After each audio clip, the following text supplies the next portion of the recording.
Back again, are we? You must have a taste for the terrifying. Tonight, we'll explore a story so chilling, it'll make you second-guess every shadow that creeps in your home.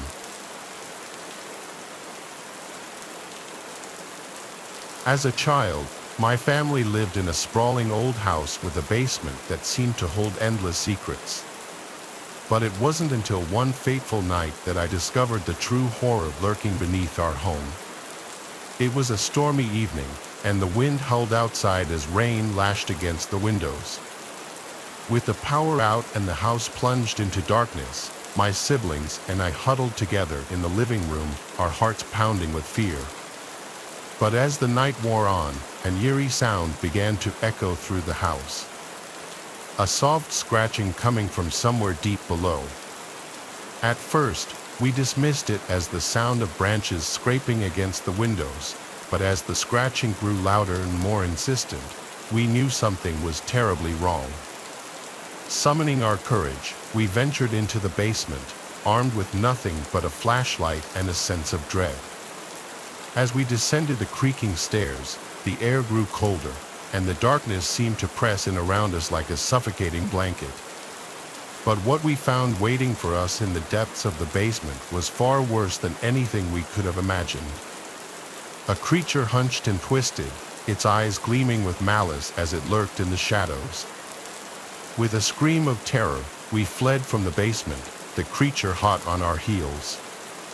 As we reached the safety of the main floor, we slammed the door shut behind us, praying that whatever lurked below would never escape its dark prison.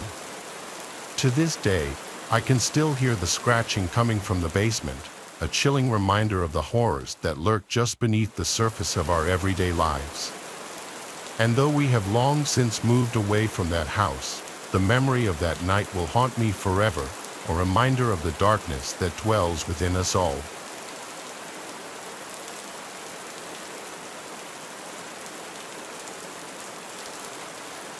I'm sure you've seen some of the more modern videos online where truckers document their daily routines and provide tips for each other. Or maybe you haven't, but being as I'm on the younger side in this industry, every time I open TikTok or YouTube Shorts, that's all I see.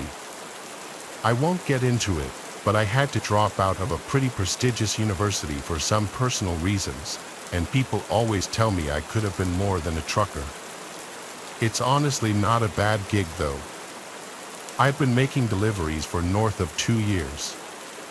Obviously, the only strenuous part of the job is the long hours. You can never truly gauge how the isolation will affect you without experiencing it firsthand. My only advice would be to make peace with whatever demons might be lurking in your subconscious, because they'll definitely eat at your brain in the lonely hours. That's what happened to me anyway. This happened to me 3 months after getting employed by my first company. I was basically as new in this trade as one could get. I was driving from southern New Jersey to Lafayette, Indiana, a 12-hour drive. 12 hours driving might not seem that crazy, but factor in the fact that I had just completed an 8-hour trip, and that should put things into perspective. I wanted to get deliveries done as quickly as possible, so I opted to drive through the night. I did to Lafayette just before 3 a.m. Things were going smoothly. There were virtually no other cars on the road, so I was able to push the semi a little faster than normal. About halfway through the drive, I remember reaching down at the center console to chug a Red Bull, but there weren't any. Of course, I had forgotten to restock my truck after completing my previous delivery. After slapping my dashboard a few times, I groaned in frustration, knowing I'd have to stop somewhere. There was nothing I hated more than having to make stops during my drives. I might be unique in this, but I always get exponentially more tired when my vehicle is immobile, even if I'm only stopped for like 20 seconds. After glancing up at the navigation, I figured I had no choice, either fall asleep on the road or stop and get an energy drink. In my brain, those options were pretty much equivalent. Reluctantly, I pulled into the first service stop I saw. I had literally no clue where I was, probably somewhere in Ohio at this point. Too late, I realized this wasn't actually a service stop. It was what looked like an abandoned gas station and a repurposed convenience store. Not sure if there's any better way to describe it. Either way, it looked like there was another quick stop store not far up the road, so I figured I'd go there if anything. I parked the semi. I made my way over to the first convenience store. To be completely honest, I was expecting one of two things to happen. Either the place would be open, or the door would be locked. You can imagine my surprise then when the door swung open into a pitch-black store. I looked around, hoping maybe I'd get lucky and there would be a drink or snack left behind. Just before I was about to turn around, my eyes adjusted to the darkness, and I picked up on a faint glow emanating from the corner of the room. I made my way over to it, and the glow turned out to be coming from a back room of some sort. Curiosity got the better of me, and I opened the door slowly. To my pleasant surprise, there was a plugged-in refrigerator against the wall. Eagerly, I opened the door but found nothing. Literally nothing. The shelves had been removed, the whole appliance had been gutted. As I was shutting the door, I was 90% certain I heard a clatter from the main room, like something hitting the floor. I froze for a good 10 seconds. Had I imagined it? There was no way. Quietly, I walked back into the main room and looked around. Nothing. Part of me wanted to keep investigating, but I didn't have time for this. I walked out the entrance door and basically jogged to the other shop. It was open, thank God. I paid for my drink and made it back to my truck. Something about this whole stop felt wrong. I needed to get back on the road as soon as possible. I took one last glance at the abandoned store and noticed the door was now open. I was 100% positive I had shut it behind me. It wasn't my job to figure out what was going on here, so I started the engine and merged my semi back onto the highway. The caffeine started kicking in and snapped me out of my tired haze pretty quickly. My mind began to wander, and I started thinking about how bizarre that whole thing had actually been. I guess a squatter or an abandoned building wasn't the strangest thing in the world, but my brain couldn't explain that refrigerator, no matter what theory I thought of. I tried to forget about it and kept driving. It was then that I started noticing weird movements in the curtain behind me. Sweat started dripping down my forehead. I watched in the rearview mirror as the curtain seemed to billow and move, even though I didn't have the air on. I thought the worst, there was someone in my truck. I didn't have any weapons on me or anything, so I discreetly punched in the nearest police station on my phone. The drive there was the most tense and horrifying 20 minutes of my life. I kept imagining that person reaching out to grab me or trying to crash my truck. Finally, I approached the police station.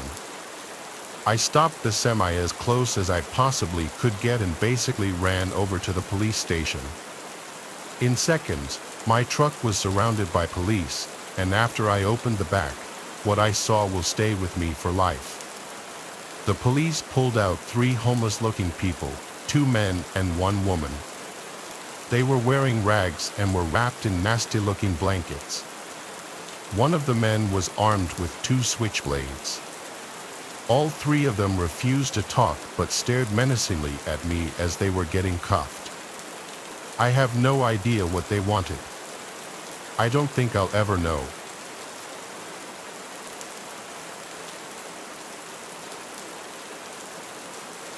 My name is Arthur. I've been a trucker for various companies for the better part of 15 years now. Things have become pretty routine at this point. Pick up the goods and materials, verify them for accuracy, and deliver them as instructed. We're not paid by the hour, so efficiency is the most important thing in this line of work. For someone like me who's been doing this forever, I like to think I can outwork all these young guns that are snapping these jobs up. This isn't always great, though. Usually, I push myself to the absolute limit when it comes to functioning on barely any sleep. 4 years ago, I was working for a warehouse based in North Dakota. For anyone who doesn't know, North Dakota is one of the flattest states, which makes trucking a little easier. This also meant that skipping out on a few hours of sleep could mean the difference between employment and getting the sack. It was a chilly Tuesday morning in May. The beginning of the week meant that more loads needed to be shipped, which meant more work for me. I wanted to knock it all out in one shot, so I traced my route into Montana accordingly, planning on not stopping even once to sleep. I hit the road a few hours after lunch, expecting to reach my destination very early the next morning. I pushed the semi as much as possible, doing maybe a couple over the speed limit. It was getting late, and I remember rubbing the crust from my eyelids as the clock ticked past midnight. I was having trouble keeping my eyes open, but I only had about an hour left in this drive, so I gritted my teeth and kept going. My buddy Tristan, who was also a trucker, introduced me to smelling salts when I first started out. If you don't know, smelling salts are basically some kind of crystals in a little bottle. One sniff and you're wide awake. You had to be careful, though. Too many back-to-back uses could be dangerous, or at least that's what Tristan told me. They burn your nose a little bit, but whenever I needed a boost, I'd reach for the smelling salts first. This was one of those times. I took a big whiff and shot my head back, my reflexes taking over. I felt the adrenaline course through my body and hoped the feeling would last the rest of the drive. A half hour shot by, and I was really struggling. I felt myself start to doze off, and the blare of my truck drifting into the shoulder jolted me awake. This was getting dangerous, I thought. I had to pull off. I was all alone on the highway, but there was nowhere to pull off. There were just woods on either side of me. I slowed the truck down, searching desperately for somewhere to pull over. At this low speed, my headlights pierced through the darkness, and I was able to see a lot more. As I looked around, I saw something that confused me. There was a purple dress lying in the middle of the road. What the hell, I thought, rubbing my eyes. Was I hallucinating? I blinked like 6 times just to make sure I wasn't going crazy. It was real. I approached the dress with my truck and stared at it as I rolled by. In hindsight, this should have been more of a red flag, but I think I was just too exhausted to process what was going on. About 200 or so yards away, I passed a pair of shoes. Now I was starting to freak out. What the hell was going on? I passed the shoes, praying to God there would be a place to pull off soon. My old man Finn was a super religious guy, so I clutched his old cross and hoped he would come through for me. A little further up the road, I saw a bunch more random clothing, some of which looked like little kids' clothing. This time, I stopped the truck. The panic started to set in. Something was very, very wrong. I sat in the driver's seat with the truck at a standstill. I was expecting something to happen, but it never did. So I did what my instincts told me to do. I stepped out of the truck and went to inspect the clothing. I still remember the feeling of the chilly morning air piercing my skin, which definitely helped my exhaustion. I approached the pile as cautiously as I could. It was indeed kids' clothing. It looked like there were both boy and girl pieces of clothing in the pile. I looked around into the woods, but I couldn't see much of anything in the darkness. I had my head on a swivel, worried that this was some kind of trap. I decided it was not my business to figure out what was going on, so I made my way back to my truck. Just then, I heard a crunch from the left. I whipped around, trying to see what was there. I stood there, waiting to hear another sound. After about 30 seconds, there was another crunch, but this time from the opposite side of the road. My survival instincts kicked in, and I sprinted towards the truck. I jumped into the front seat, but just before I slammed the door, I heard a child's scream ring out. I froze, my heart bursting out of my chest. I was caught at a crossroads. I wasn't going to fight some random people in pitch-black woods, but I couldn't just abandon some helpless kids either. Before I could make a decision, another almost identical child's scream rang out. Without thinking, I turned the truck on and pointed its nose toward the spot in the woods where I heard the noise. My headlights lit up about 30 yards into the woods. There were 3 or 4 people, one of whom was holding a massive speaker. They ducked behind a couple of trees as my truck lit them up, but I had exposed them for just enough time to make out what they were doing. They hid from the light before I could really make out any distinctive features, but I swear on my old man Finn's grave, they were holding up a speaker, trying to lure me into the woods with a fake kid screaming. I was just in shock. I just sat there staring at the trees those people had just hidden behind. I reached for my phone to call the police, but before I finished dialing, I heard a thump from the body of the truck. Someone had thrown something from the other direction. I was done. I turned back to face the road and slammed on the gas. As I sped off, I could make out a person on the other side of the road. He shouted something I couldn't understand before launching something at the truck that cracked the glass of my passenger side window. I drove the final hour in silence. I was too scared to process what had just happened, but there was no way in hell I was stopping to sleep in those woods. I completed my delivery and then knocked out. I must have slept for 10 hours straight. When I woke up, the first thing I did was call the police, who told me they'd investigate those woods and give me any updates. I then thought about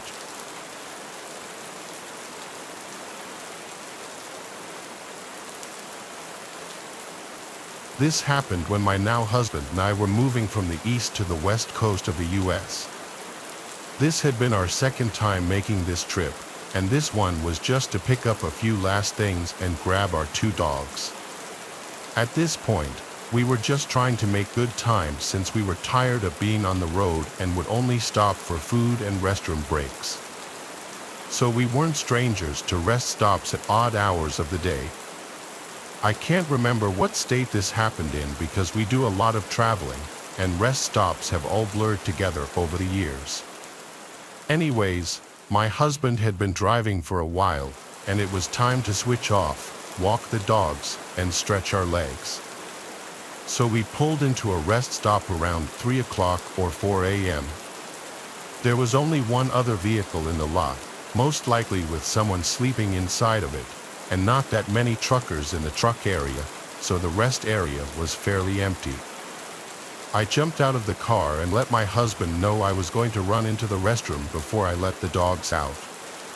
While I ran in, he was going to hang out by the car to have a smoke and keep an eye on our dogs.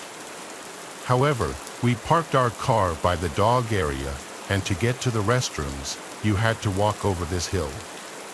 You couldn't see the restrooms from our car. Being late at night, my husband decided to walk most of the way with me to make sure I got there okay. I wasn't worried but didn't mind the extra comfort of having him there. I finished up in the restroom and came out to walk the dogs and let my husband take his restroom break. Even though it was late and I felt a bit cut off from the lighted area of the rest stop, I wasn't worried. I'm small and don't weigh much, but my dogs are German Shepherd mixes and very protective of me. Plus, I was taught self-defense at a young age and feel capable of defending myself if the time came. So I'm walking my dogs and letting them do their business when I noticed that one of the semi-trucks, which had been sitting on the far side of the stop, starts up and slowly drives in my direction. This didn't seem worrisome to me because they were on the trucker's side, and I assumed they were heading to the exit to get back onto the highway.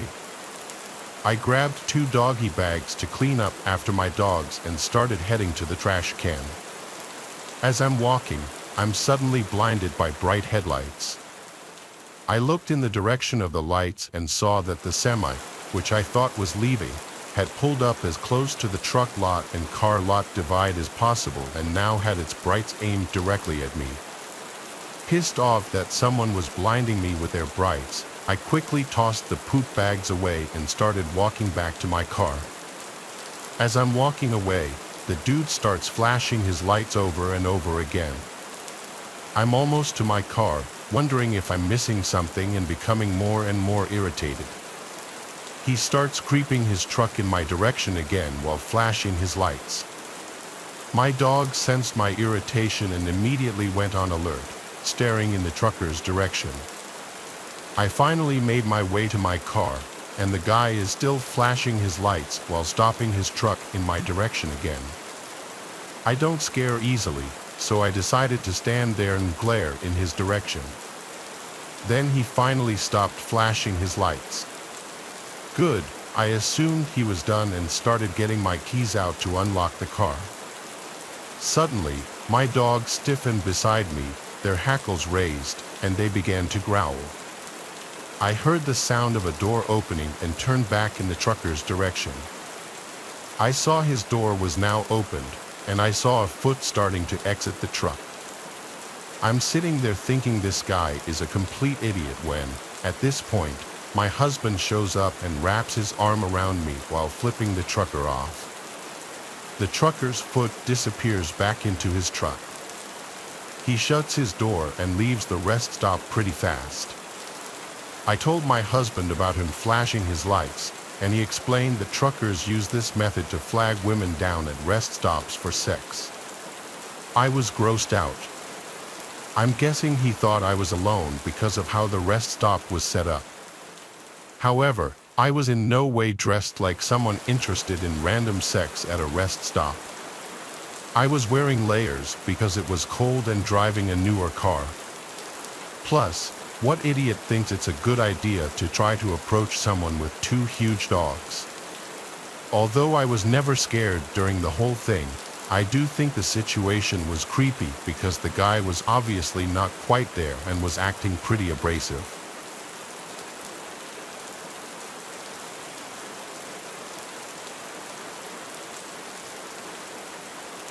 A few months ago, I was driving back to school from visiting my parents. It's about a 2-hour drive, so I usually keep myself entertained with music.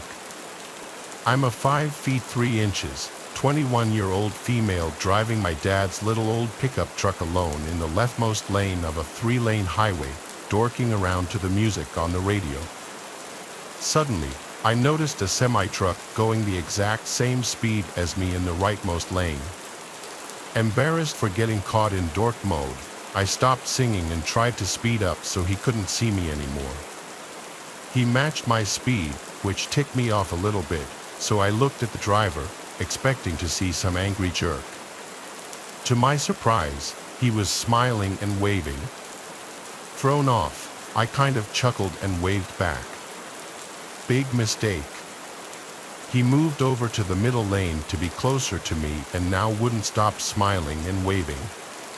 At first, I played nice, waving back a little because a semi-truck beats a tiny pickup truck any day. But I was mostly focusing on getting out of this guy's field of vision safely. I tried speeding up as fast as my truck would allow and slowing down as suddenly as I could without endangering anyone behind me, but he would just match my speed. If there was someone coming up in his lane, he'd move to the right at the last possible second and pass them before I could slow down and get behind them. He has a lot more practice with reckless maneuvering than I do, so he has me trapped and is using other cars to help him. The whole time, he's smiling, waving, and holding up the number 1 sign for some reason I still don't know. His charm is rapidly fading as this continues for about 5 miles. I got worried and called 911. I gave them a description of the truck: white cargo truck, black cab with some Pennsylvania company logo on it, and the driver was a balding, middle-aged tan guy with a dirty blue t-shirt. They advised me to pull off to the emergency shoulder on the left, but I had never done that and it looked too narrow, so I didn't feel comfortable doing that. At this point, he was passing someone else in the middle lane, and I finally had a chance to slow down and merge 2 lanes over to the rightmost lane.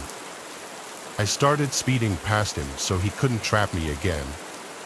The operator told me to take the closest service plaza about 5 miles away. She said he probably wouldn't follow me, so I could stop there for a few minutes before getting back on the highway. She told me to call if he did follow me, but she was confident he probably wouldn't, so she hung up. Now he's still holding up the sign and smiling this creepy, increasingly perverted grin at me while I avoid eye contact. The service plaza is in a quarter mile, and I'm not using any turn signals, but I guess he knew what I was doing because he braked hard and merged behind me right at the last second to join me in exiting to the service plaza. After I got my heart to start back up from the coronary area just experienced, I called 911 again.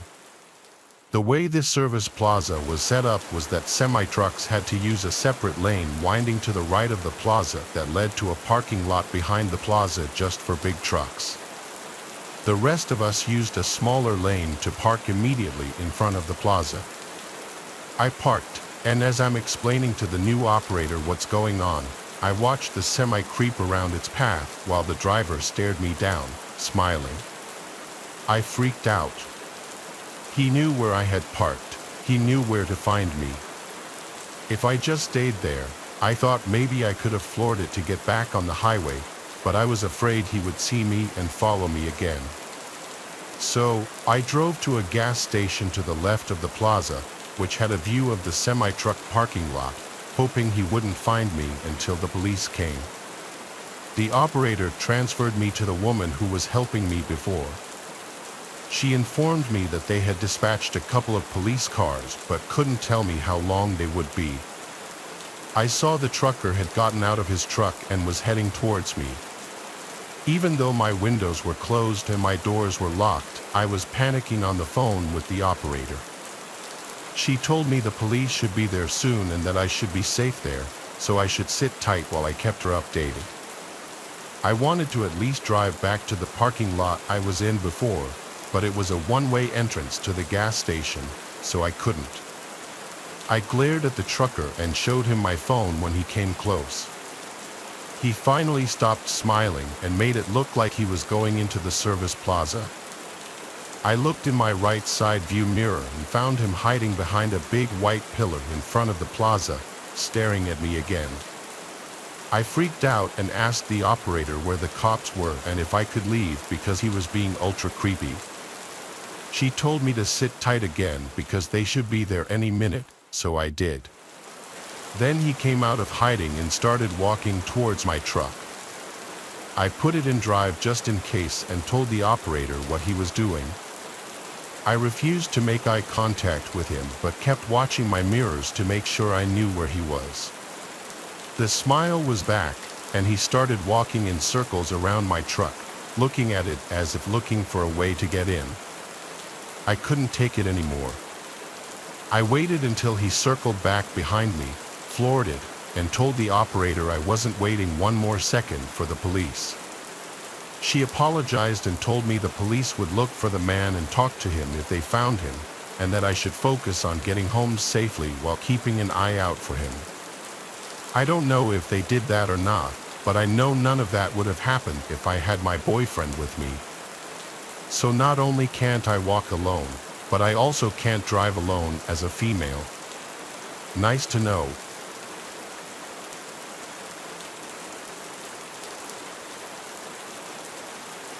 Did back when I got my first adult job after college, I moved into a smaller house with a roommate.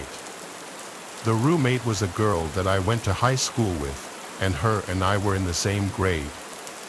However, we weren't really friends. We both knew of each other but didn't have the same friend groups. I didn't know much about her, but somehow after college, we found ourselves living in the same city. We had been friends on Facebook or something, and because we both lived there and didn't know anybody else, we decided to try to become friends and live together. We were both female, the same age, and figured that it would work out, but I was wrong about that. At first, she seemed cool. I honestly forgot where she worked, but she had pretty normal hours like I did. Our bedrooms were the only two in the house and next to each other in the hallway. We were not best buddies or anything, but we got along good at first. However, she seemed to have sort of strange behavior. I remember noticing her leaving and coming home at all kinds of odd hours all the time. I would wake up to hearing her leaving or coming home. I was a light sleeper, and the times would be anywhere from midnight to 5 a.m. I had no idea where she would be going or why, and this happened at least several times a week. One time I brought it up, asking why she was leaving at 2 a.m. She flat out denied it and said that I must have heard the neighbor. I didn't tell her I knew it was her because I realized that whatever it was, she didn't want me to know. I didn't really think too much of it for the most part, though. But one night, several months into living there, I was out late. I was with some other friends, and I got back home at probably almost midnight. After arriving back at the house, I went inside, and all of the lights were off. I turned on some lights and also noticed that my roommate's door was open and she did not appear to be inside. I called out her name, just wondering if she was home. I figured that she was gone again when she didn't answer. Then I went into my bedroom, changed, and got in bed. I was tired, but after closing my eyes, for some reason, I had a hard time getting to sleep. I laid there for probably 20 minutes trying to rest, but it was like I wasn't tired anymore. Then suddenly I heard this noise inside of my room. I had no idea what it was.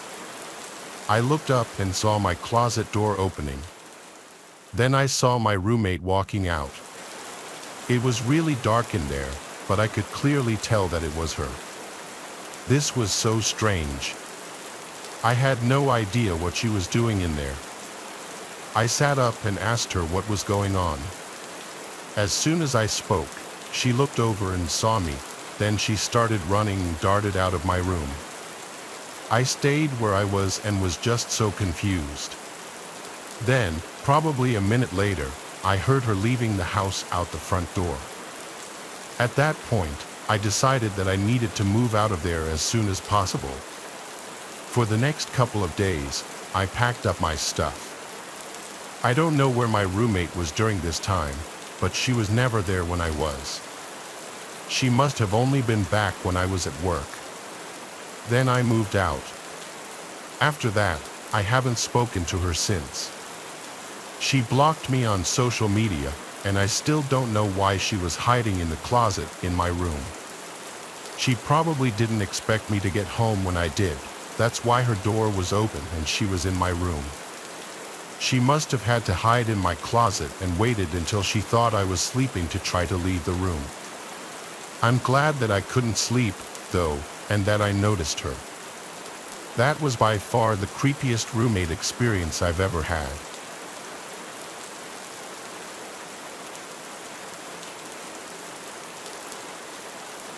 When things hit the fan with my parents, I had to move out.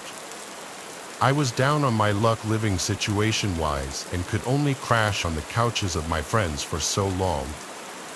I was looking on all the roommate and apartment apps and websites, and I found something that caught my eye on this app. A man named Owen had listed a room for rent in his 3-bedroom, 1-story house. The rent price was $1,300 a month. He'd basically be my landlord and roommate, as he would also be living in the house. He made sure to note on the ad that he'd be out of the house most of the time and that the renter would have the place to themselves often. He did put in all capital letters a few ground rules though, including no parties, no large gatherings, no drinking in the living room, and no use of the basement. They seemed like pretty standard rules. I went to view the house in person and meet Owen. The second he opened the door, I got a bit of a read on him that he was a little reclusive. His demeanor was quiet and a little awkward. He showed me the house, and I could tell he was nervous because his voice would shake and he would stutter. The bedroom was a good size and the actual floor plan of the house was good. It was an open layout, meaning the kitchen, living room, and dining room were all one big open space. For $1,300 a month in my area, it was a steal. He laid out some more ground rules in person and he emphasized again how I can't go in the attic or the basement as he used them for storage only. Sounded fair enough. On the spot, I told him I was interested. We shook hands, I left, and 2 days later I was moving in. We didn't draft any sort of lease or contract. I was just going to be paying him off the books month to month, the first day of every month. I had settled in pretty quickly. The bedroom I was renting was already furnished with a bed and basic furniture, so all I did really was hang some of my wall decor and fill the dresser and closet with clothes. The bedroom had a lock on it, thankfully, and he gave me the key to it so I could lock it when he wasn't home, which seemed like a nice gesture at first. Owen never told me what he did for work. He just told me he usually wouldn't be home, but I quickly learned that wasn't true. Anytime I'd come home from work, his car was always in the driveway.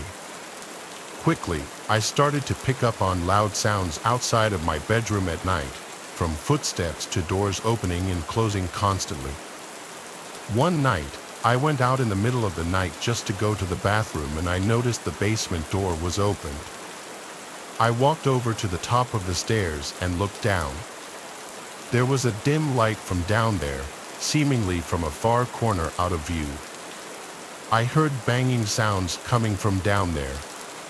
It was like 2 a.m. What could he be doing down there? Then the banging stopped and Owen appeared at the bottom of the stairs and looked up at me. It was so creepy that describing it in words doesn't do it justice.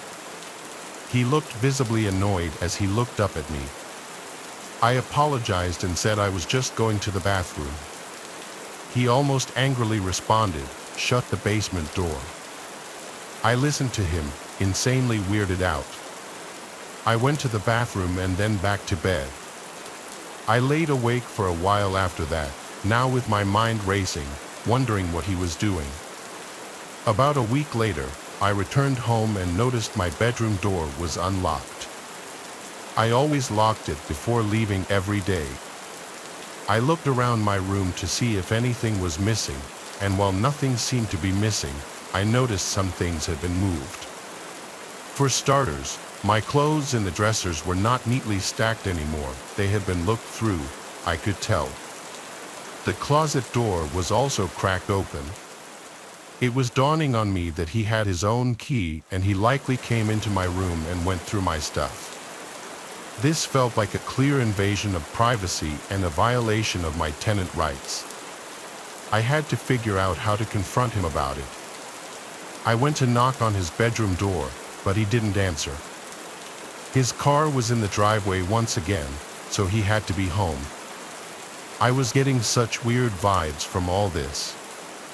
I gave up and went back to my room after microwaving my dinner. While I was in my room relaxing and watching TV, I heard the door to Owen's room open. I took this opportunity to get up and confront him, so I went out to the living room and caught him in a hurry about to leave the house. I stopped him and asked if he went into my room. He looked at me with a blank expression and straight up said no. I delicately responded without being hostile, saying that the door was unlocked and some of my stuff appeared to have been gone through. He then claimed that I had the only key to my bedroom, and then he said he's in a hurry, he has to go, and he left. I was flabbergasted by all of this. I wanted to ask my parents for advice, but at that time, I hated them and wanted nothing to do with them. I was already back on the apps and websites looking up other listings. I knew I didn't want to stay here. Then I realized this was the first apparent time that Owen wasn't home while I was. Curiosity got the better of me, and I had to check out the basement. I checked out the windows first to make sure his car was gone, and it was. I then went over to open the basement door. Oddly enough, I couldn't find any light switches, so I just used the flashlight on my phone to navigate around. The steps were so creaky I felt like I was in an abandoned house. I got to the bottom, and there was a tan carpet that was curling upwards at the walls as if it were poorly fitted to the floor. It was a very small basement, at least the main room there was. There was just this one ugly couch in the middle of the room. There was also a slightly funky smell down there, and the smell only got worse as I got closer to this door in the corner. I attempted to open the door, but unfortunately, it was locked, or maybe I should say fortunately, because I'm not sure I fully wanted to know what was in there admitting that smell. It almost smelled like raw sewage, but worse. I did one little quick sweep around the main room of the basement and found nothing, just some taped up cardboard boxes, which I was not going to open. I went back upstairs and shut the door. The rest of that night, I stayed in my room. I never heard Owen come back. He must have gotten back after I had fallen asleep. I woke up, the room was still dark. My alarm was not going off, something else had woken me up. I heard the floor next to my bed creak, and I turned and saw Owen leaning over my bed, looking at me. I screamed, and he replied to me to shush and then asked me if I went into the basement. I screamed no. How did you get in here? I locked the door. He then asked me, are you sure? I flipped the cards on him and yelled, did you come into this room when I wasn't home? He replied no, then turned around and walked toward the door. I asked, how did you get in here then? I saw him hold up his hand in the dark. He wasn't holding anything at the time. I didn't know what it meant. He said to me before leaving the room, I think you should find other living arrangements, and then he closed the door. I started packing right then and there. I wasn't staying another minute in that house. I knocked on his door and yelled at him to give me half of the rent money back since I'd only been there like 2 weeks. Moments later, he opened the door, and just his arm stuck out from the door holding a small stack of $100 bills. He managed to make even handing me the money insanely creepy. I grabbed it. It was only $400. Whatever, it was close enough. I just wanted to get out of there. I was fully packed and out of there within an hour. I slept in my car that night. I ended up back at my parents' house the next day, and after explaining the ludicrous events I just went through, something changed where they were more welcoming to have me back. I still moved out a month later, but my parents and I are fine now. If you're choosing to have a random roommate from online, just be careful and use your best judgment after meeting them.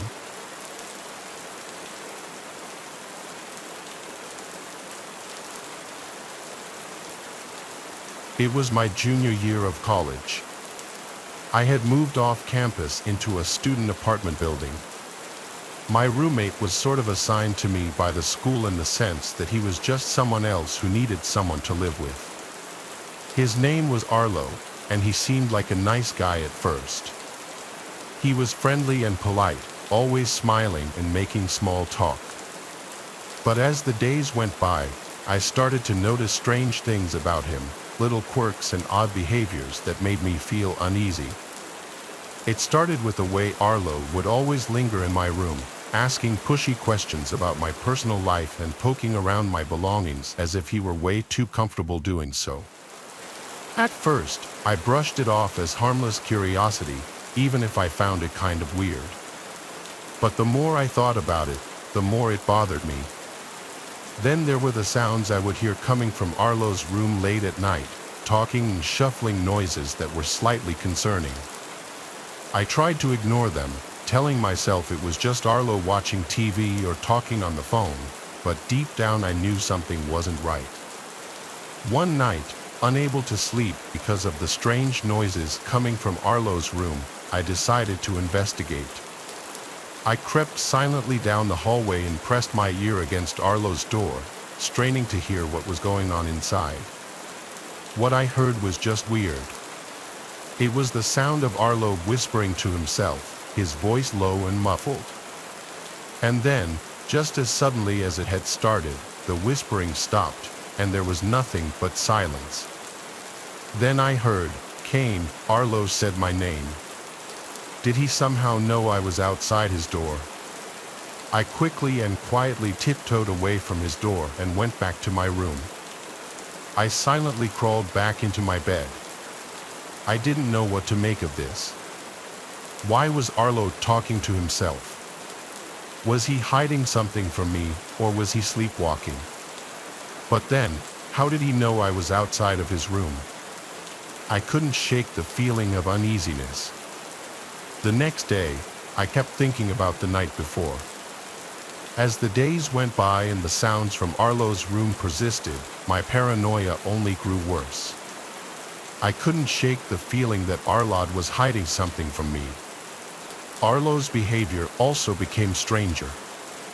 I started to notice little subtle changes in his behavior, like he would make strange glances at me, and his movement seemed a little furtive. One night, I woke up at some off hour in the night and heard Arlo's whispering voice from outside in the hallway, like right outside my door. It was genuinely freaking me out, and I was wondering if he was sleepwalking. I went to the door and put my ear up against it, and like last time, the whispering stopped. Then Arlo once again said, "Kane." This time I replied and said, "Yeah, you good?" He didn't respond. I just heard his footsteps walk away to his room. The following night, I woke up to the sound of my bedroom door closing. I heard Arlo's footsteps walking away in the hallway. This was getting out of hand. The next day, I decided to confront him about his potential sleepwalking. I told him I'd been hearing him walking around late at night and heard him close my door last night. I then asked him if he had ever been known to sleepwalk or have any kind of sleeping disorders. He seemed to not know how to answer at first, but then he said yes, he does tend to sleepwalk sometimes. I wasn't buying it, though. Something was up. I decided to search Arlo's room for answers. I knew it was risky, but I couldn't ignore the nagging feeling that something was wrong. I waited until Arlo was out of the apartment, then I crept into his room. I knew that I might not have much time, so I searched quickly, tearing through drawers and closets in search of anything that might explain Arlo's strange nightly behavior.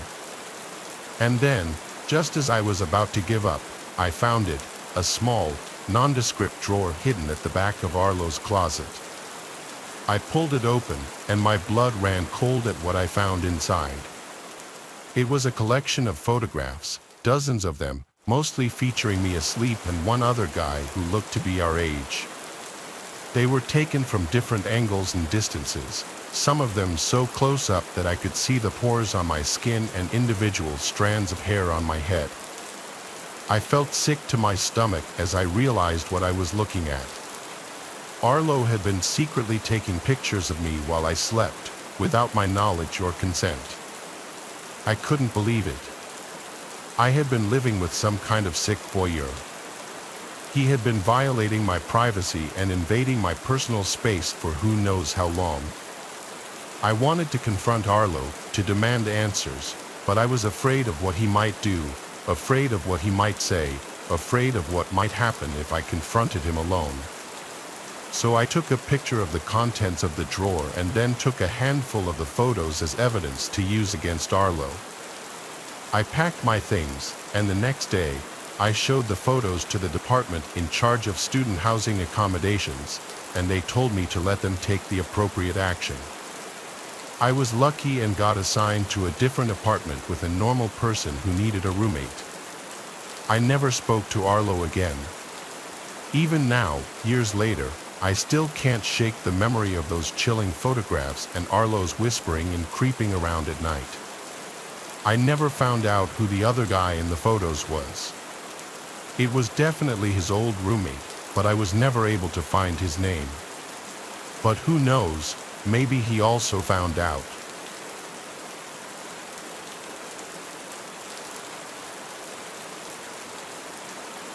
When I was 25, I had to move out of state for work.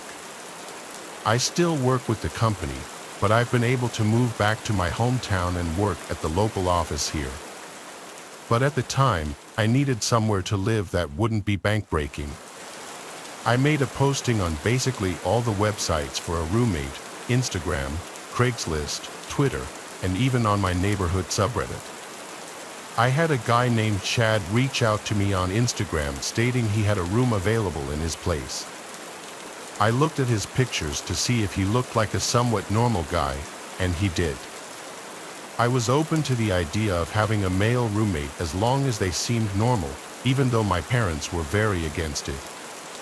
Chad and I FaceTimed, during which he gave me a virtual tour of the place.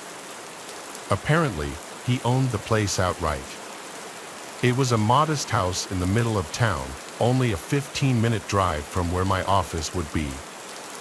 He also seemed pretty nice. I didn't get any bad vibes at all. His price was fair, and his rules were pretty fair too. He said it was available to move in right away, which was perfect. So it was settled. A week later, I had all my things packed and drove down. I met Chad right out front of the house where he greeted me and handed me a key. The first thing I noticed about him was that he was really short, eye level with me. He helped me bring some of the bigger and heavier bags inside. He showed me my room, which was already furnished. He said one of his friends had been living there and recently moved out. I replaced all the pillows and bed sheets with my own, of course. The rest of that day was spent settling in. Chad, I could see, was trying to get to know me and presumably make me feel at home. I didn't get any overly friendly vibes yet. The next day was Sunday. Chad offered to drive me around town to show me around. I wasn't eager to, but I said sure just to get off on a good start with him. He drove us around town, showing me where the good shopping centers and restaurants were. But then he offered to get us lunch. I really wasn't hungry, and he was suggesting a sit-down lunch, almost like a date. I didn't want him to get any kind of wrong idea. I just needed a room. I said I wasn't hungry, and then he right away suggested we go grab drinks somewhere instead. I politely shot it down too, saying I don't drink on work nights. He was being a bit pushy, saying, "Come on, just a couple drinks." I still maintained my politeness and said another time. He gave up and went really quiet all of a sudden, like he was upset. I'll admit, I was slightly uncomfortable, but nothing I couldn't handle yet. That week was my first week at work, so my attention was focused mostly on adjusting to the work week.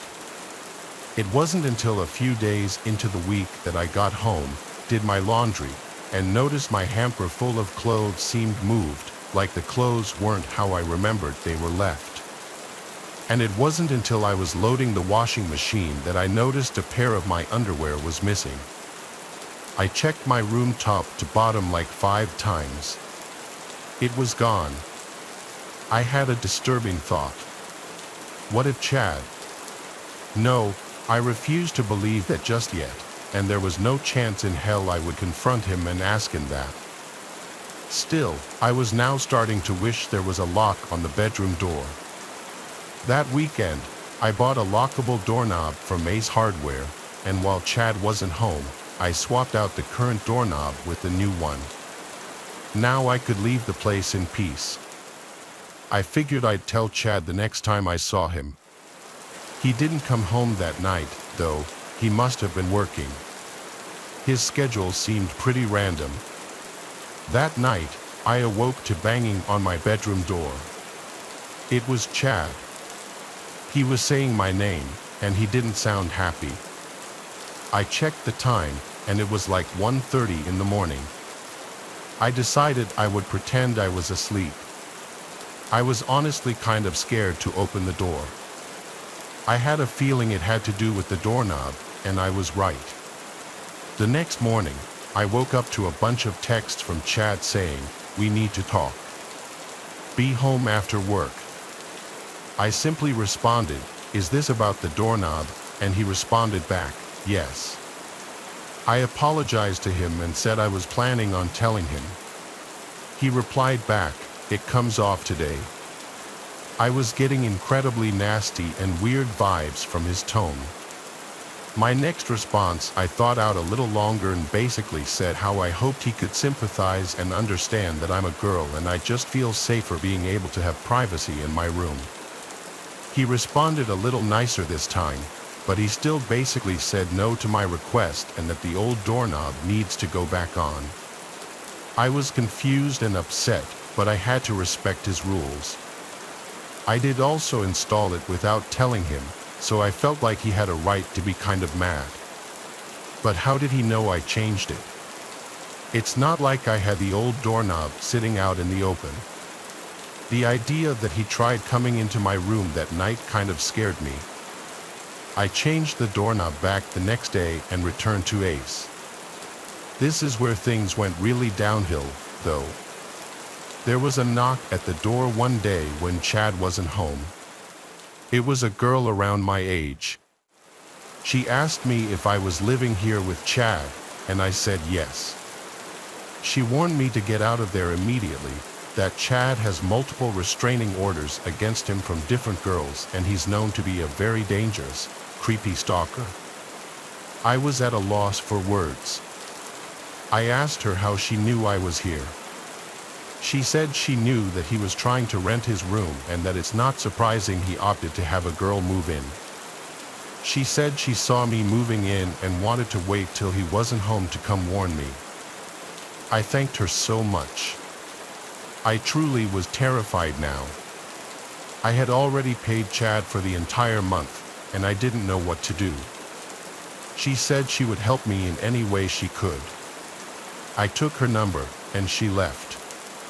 I started packing my things and looking for other places I could move to.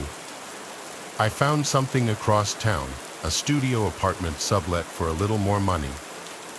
I contacted the poster of the ad, and she told me I could move in as soon as possible. Perfect. Now I just needed to tell Chad and get my money back. I started packing some of my stuff into my car and I texted him that I'd have to be moving out tomorrow as something with my family came up and I needed to go home. He didn't answer. He got back to the house about an hour later and asked me about my text. I came up with my best fake story possible, and he said yeah, he'll give me the money back tomorrow after he goes to the bank. I was super relieved. About an hour later, he knocked on my door and then said, "Did by some chance some girl say something to you?" I simply said, "No, what do you mean?" And he said, "Never mind. It just seems like you're running away out of here for another reason." I insisted that it was purely because of the family reasons. He said okay and left. Sadly, the story didn't end there. I woke up that night and screamed at the top of my lungs when I saw a black figure sitting on the end of the bed. It was Chad. He turned and put his hand on my mouth and went, "Shoo." I said, "Please don't hurt me," and he responded, "Why would I hurt you? I knew someone said something to you. Don't believe what these girls say." I said, "You're scaring me, and this part is still just as insane to me as it was in that moment." He started to caress my leg and he said, "I don't mean to scare you," right after I said he was scaring me. I got out of the bed and ran for the door, and he screamed at me to stop. I ran outside with my phone in hand and called the police. I hid in the bush until they showed up and I explained the entire situation to them. They made Chad come outside and give his side of the story. Basically, I told them I just want to get all my stuff out of the room and I'm leaving. So the cops stayed there as I collected the remainder of my stuff and brought it all to my car. I also insisted on Chad then owing me the money back while the police were there, and he did so. Actually, the whole time the police were there he tried his best to act like some normal dude. I could tell one of the officers then pulled me to the side to tell me that this guy had been arrested before for other incidents with women, but Chad denied ever coming in my room or touching me or anything, so it was all he said, she said. I left the house and went straight to a hotel for the night. The next day, I moved into the studio apartment. Luckily, the girl who posted it was able to facilitate my quick move-in. I have never, and will never, live with another man who's not my boyfriend or husband ever again, or just anyone I don't know for that matter.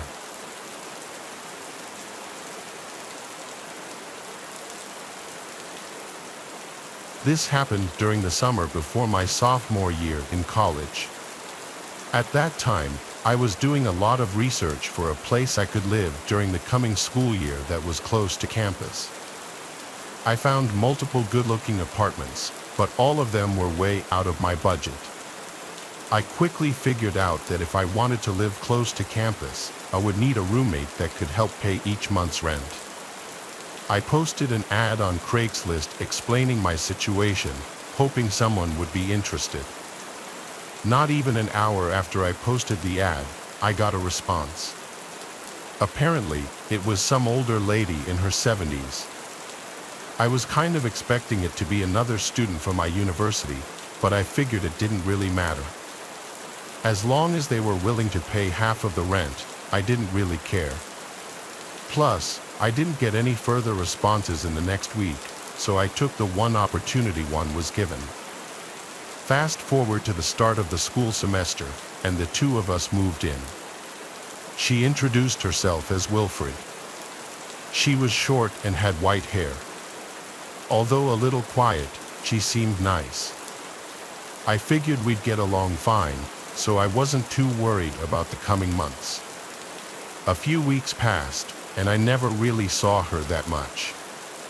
We had the occasional small talk conversation when we were both in the kitchen, but that was about it. For the most part, she would spend all her time in her bedroom. Occasionally, while I was watching TV in the living room at night, I would hear this high-pitched giggling coming through the walls. The first few times it happened, I just assumed she was on her phone or something. But then I realized I never actually heard her talking. It was just her giggling. I couldn't imagine what she was doing. Over time, things just kept getting weirder. For example, she would start coming out of her room for no other purpose than to watch me. She would stand in the kitchen or hallway just looking at me while I watched TV or made myself dinner. Needless to say, I was getting more and more uncomfortable around her. One night, I woke up at around 2 a.m. to the sound of slight knocking on my bedroom door. Not knocking like trying to get my attention, but slow, soft, and barely audible knocking. I yelled out Wilfred's name, and right as I did, the knocking stopped. I knew it was her because shortly after, I heard her same giggling followed by footsteps walking back to her room. I'd be lying if I said this didn't freak me out. I didn't have a lock on my door, so nothing was stopping her from coming into my room while I was sleeping. I didn't sleep at all the rest of that night. I had planned on confronting her about this situation the next day, but she never left her room once. Come night again, I decided to move my desk in front of my door as a makeshift barricade because, again, I didn't have a lock on my door and I did not feel comfortable having nothing stopping her from entering my room. 3 hours later, I woke up to the sound of my desk being hit by my door from someone attempting to open it. It was Wilfred. I could see her eye peeking through the crack of the slightly open door. Before I could even say anything, she started screaming and banging on my door. My desk started to give way, so I got out of bed and held the door closed myself. The screaming and banging went on for 2 more minutes. Once it finally stopped, I got up and called the police. When they arrived, I opened the door to my bedroom and my heart dropped. Every single one of the knives from our kitchen had been stabbed into the door. I was absolutely horrified, but I tried to compose myself. I briefly explained the situation to the 2 officers that arrived. I also told them which room Wilfred was in. She would provide a struggle in being detained, but they would ultimately take her away.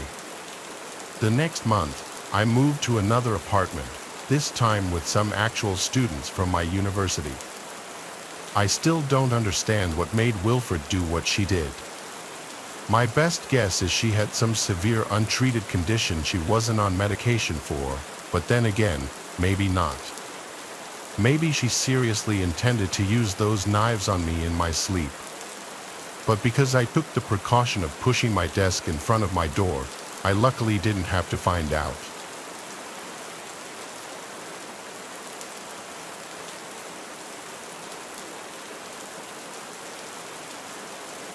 This experience happened to me when I was only 9 years old. Being that it was so long ago, I don't remember every small detail, but I'll do my best to keep everything as accurate as possible. Back then, I lived in a considerably remote area and the US neighboring houses were a good half-mile apart. Therefore, while my family had met a couple of our neighbors, many of them were complete strangers. This included the resident of the house to the left of ours. I don't remember his name, but it was an elderly man that lived there. He was creepy, to say the least. All of the windows on his house were spray painted so that no one could see inside, and his whole yard was completely overgrown. I know all this because every Monday through Friday, I had to walk past his house to get home from school. Every time I did this, the man would either be standing on his porch watching me or trying to make conversation with me as I walked by. It got to the point where I dreaded walking home from school just because I'd have to walk past him. But this wasn't even the worst of it. Maybe once or twice a month, the guy would make the half-mile walk to our house in the middle of the night. He would then shine a flashlight into the window of my room. I knew it was the same guy too because one of the times, I witnessed him walking down the road towards our house. Looking back, this was 100% extremely alarming behavior, but at the time, I thought the best way of handling it was just to ignore it. Therefore, I didn't tell my parents about it. I also remember reasoning that my bedroom was on the 2nd floor, so it's not like he was able to see much of inside my room anyway. Skip to a summer night in that same year, and I was once again woken up by the light of a flashlight shining in my room. This time, it was followed by a subtle thud sound against the wall. It felt like my heart had stopped. The only thing running through my mind in that moment was how it sounded exactly like a ladder being propped up against the side of the house. Not long later, my suspicions would be confirmed. A knocking sound rang out from the glass of the window. I looked over and was met with the smiling face of the man gesturing me to open the window. But no. I screamed and ran to my parents' bedroom. I desperately explained to them how the neighbor was outside my window. They went in my room, but of course, he was gone by that point. The worst part is they didn't even believe me, chalking it up to me seeing things. Therefore, the police were never called. But even now, as an adult, I know exactly what I saw. I try not to think about the intentions he had towards my 9-year-old self. I never saw him again after that. In fact, not even a week after the occurrence, His house had a for sale sign up next to it, which to me serves as further proof that it was him. I've lived in many different places since then, and not one neighbor comes even slightly close to how creepy that man was.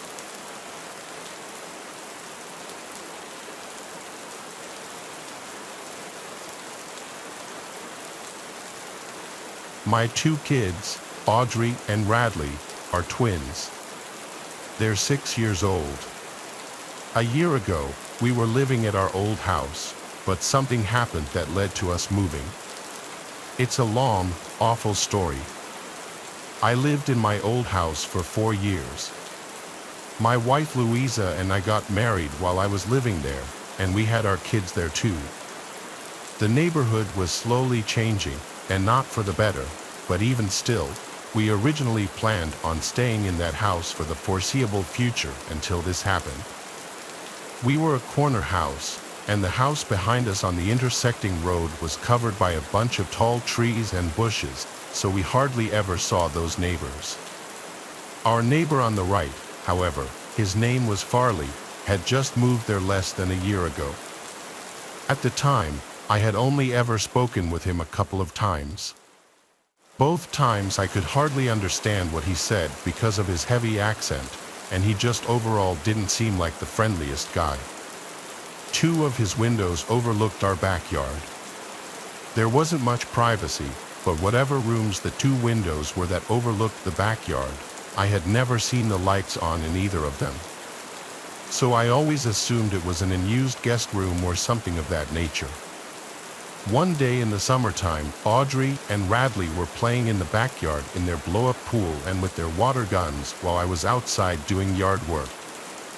There came a certain point where I was walking towards the detached garage, and then I saw Farley next door at his window. For a second, only half a second after noticing him, did he turn and walk away from the window. It was slightly odd for sure, but I left it alone. Later that day, as the sun was going down, the kids went back outside to play again. It was a very hot day, so they went back in their blow-up pool while Louisa and I were in the kitchen as she was making dinner.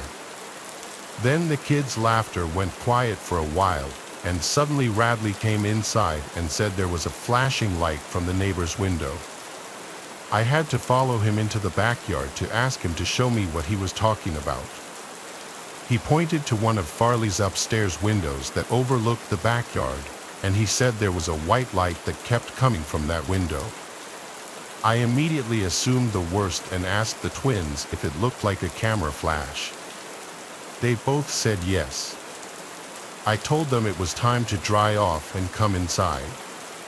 So I helped them dry themselves and then brought them in where I went to tell Louisa about this. She immediately assumed the worst, just like me. She said I should go next door and knock on Farley's door. So I did, but when I did, he never answered the door. His car was even in the driveway, so he had to be home. After a few attempts at knocking and ringing the bell, I gave up and went back to my house. I told Louisa he wasn't opening up, which made what the kids said seem even more credible. While we couldn't prove that the white light the kids were seeing was a camera flash, it sure did sound like it, and it was concerning to hear. Some time passed, maybe even weeks, before one night when Louisa and I were in the bedroom, we heard our side gate being quietly opened and closed outside. Louisa wanted me to go check outside, so I stepped out into the backyard and looked around. I had on all the lights as I searched. I found nothing and nobody, but I noticed the lights in Farley's backyard were on. I went over to look over the fence into his yard, and I nearly jumped out of my skin when he came up to the fence from the other side and asked if I needed something. I asked him if he'd seen or heard anyone sneaking through our yard.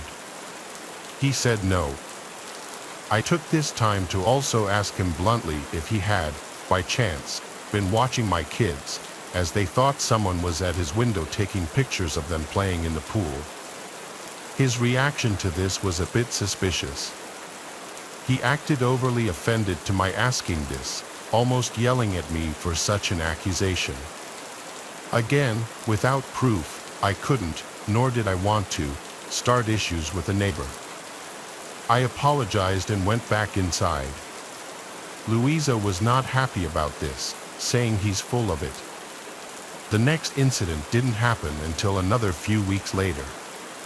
This time it was in the middle of the night when we were asleep.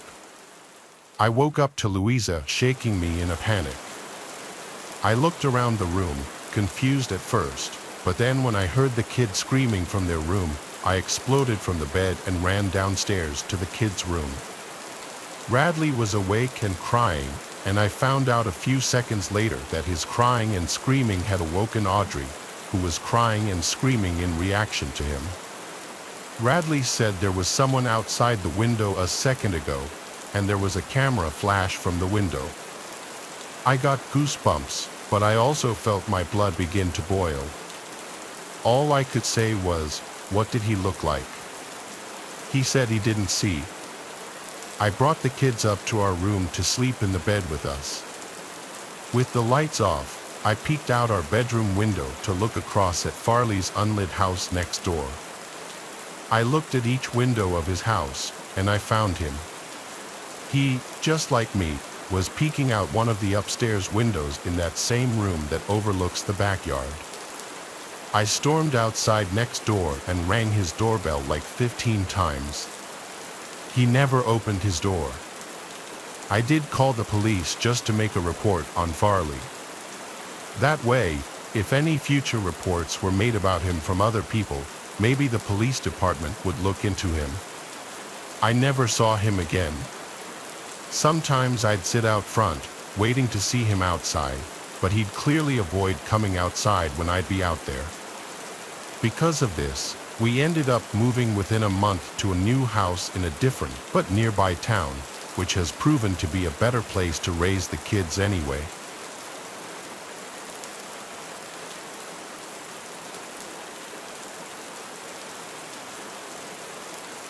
About 3 months ago, I moved into an apartment with 2 other women so I could attend college. There's a list of things that make the building we live in not that great. For example, most apartment rooms face the corridor where people from the same floor as you will constantly walk left and right to get in or out of the building. So if you keep your windows open, anyone pacing outside can see into your room. But considering I spend most of my time at college, and the girls I live with and most of the neighbors are really nice, the things on that list don't really bother me that much. A few nights ago, while getting ready to go to bed, I could hear music playing from somewhere, mostly pop songs from the 2000s. Since we live in a student-friendly city full of frat houses and the like, I thought nothing of it. There were probably a bunch of parties going on, and the sound was coming from one of them. Or maybe it was just some drunk friends listening to it on the street. I got into bed and let a random video play on my phone so I could fall asleep, as I often do. But as I was starting to doze off, I started to hear drilling noises. At first, I thought I was just sleepy and hearing things, or maybe it was coming from my phone. But I paused the video and listened closely.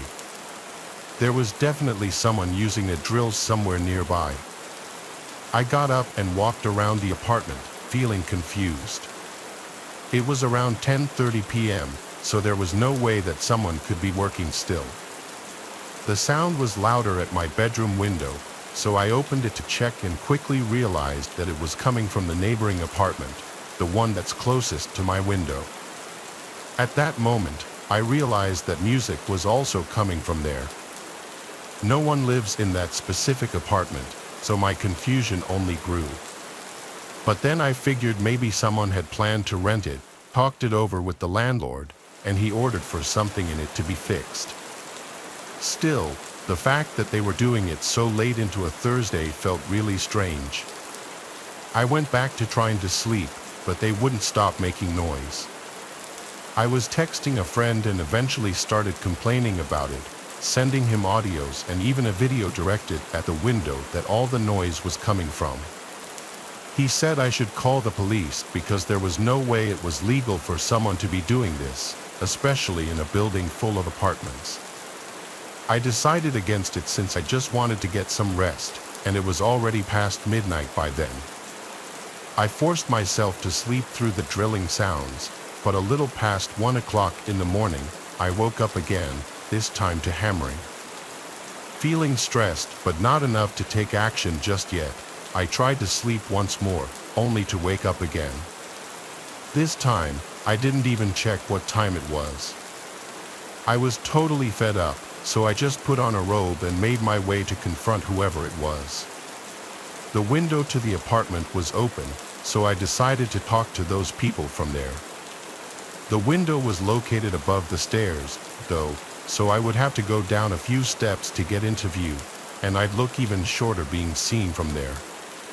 But that was the last thing on my mind. As soon as I got to the window, I felt most of the courage leave me. In that room, there were 4 men who all seemed to be around their 30s or 40s, and they all stopped whatever they were doing to look at me. Now only the song coming from the radio could be heard, and somehow it felt chilling to have all those other noises stop so abruptly. Even though that's everything I wanted just seconds earlier, I definitely didn't want to be the one thing these 4 men were focused on. Another thing that bothered me, but I didn't think about until the next day, was those men's peculiar choice of music. It just felt creepy to realize that middle-aged men were listening to stuff that teenagers or even preteens would be listening to. Anyway, none of them looked shocked to see me. They just had puzzled looks. Remembering why I was there in the first place, I said, "Excuse me, it's pretty late and most people here have work early in the morning. If it's not too much to ask, can you guys do this some other time?" Now, mind you, I'm a pretty short and puny 19-year-old who didn't even think to put on something other than a robe. So when 2 of those 40-something-year-old men came to the window and towered over me, looking up and down at my body almost like predators, I froze up and felt the hairs on the back of my neck stand up. They were both sweaty and had their mouths agape, and one of them had a hammer that looked quite heavy in his hand. They started smiling in a sick, twisted way, and I felt a sudden urge to throw up. Extremely unsettled, I started slowly making my way back to my apartment, not taking my eyes off the men, feeling like they might try to grab me. When I got to the last step of the stairs and close enough to the window, as soon as I was out of their view, I dashed to my front door, got inside, and locked it. One of the girls who lives with me was out of town that night, and I presumed the other one was asleep since she hadn't seen my text on our group chat asking them if anyone had moved into that apartment. I got back into my room and didn't hear any tools again. In reality, even the radio seemed to have been turned off. I wasn't really sure how to feel about that because now I wasn't angry, just disgusted and creeped out. I know I should have called the cops by then, but I was just too stressed to deal with that any longer. Checking the time, it was about 2:15 now. I got into bed again, tricking myself into thinking I wasn't scared, just craving some sleep. Eventually, I passed out. I woke up in the middle of the night again. This time it was around 3 o'clock, and I could hear no sounds coming from the apartment. Everything was quiet, and that quickly started to bother me. It was too quiet. I had to have heard or felt something in order to wake up. The silence was making me uneasy, and I had a feeling that someone might have been on the other side of my closed window. I tried not to think about it, but I couldn't get a peaceful sleep after that. The next morning, as I was going out, I went past the same window and noticed that it was closed. It was as if this previous night had never even happened. But I asked the girl who was home with me if she heard anything.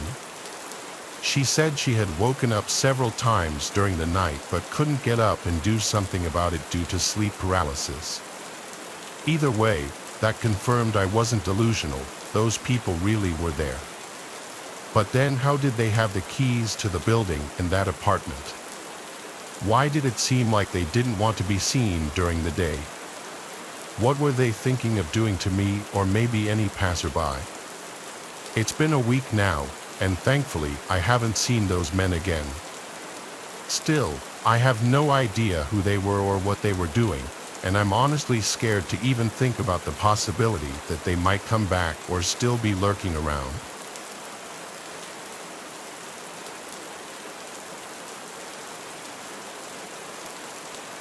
One day when I was only 17 or so, my older sister and I were hanging outside together in the backyard.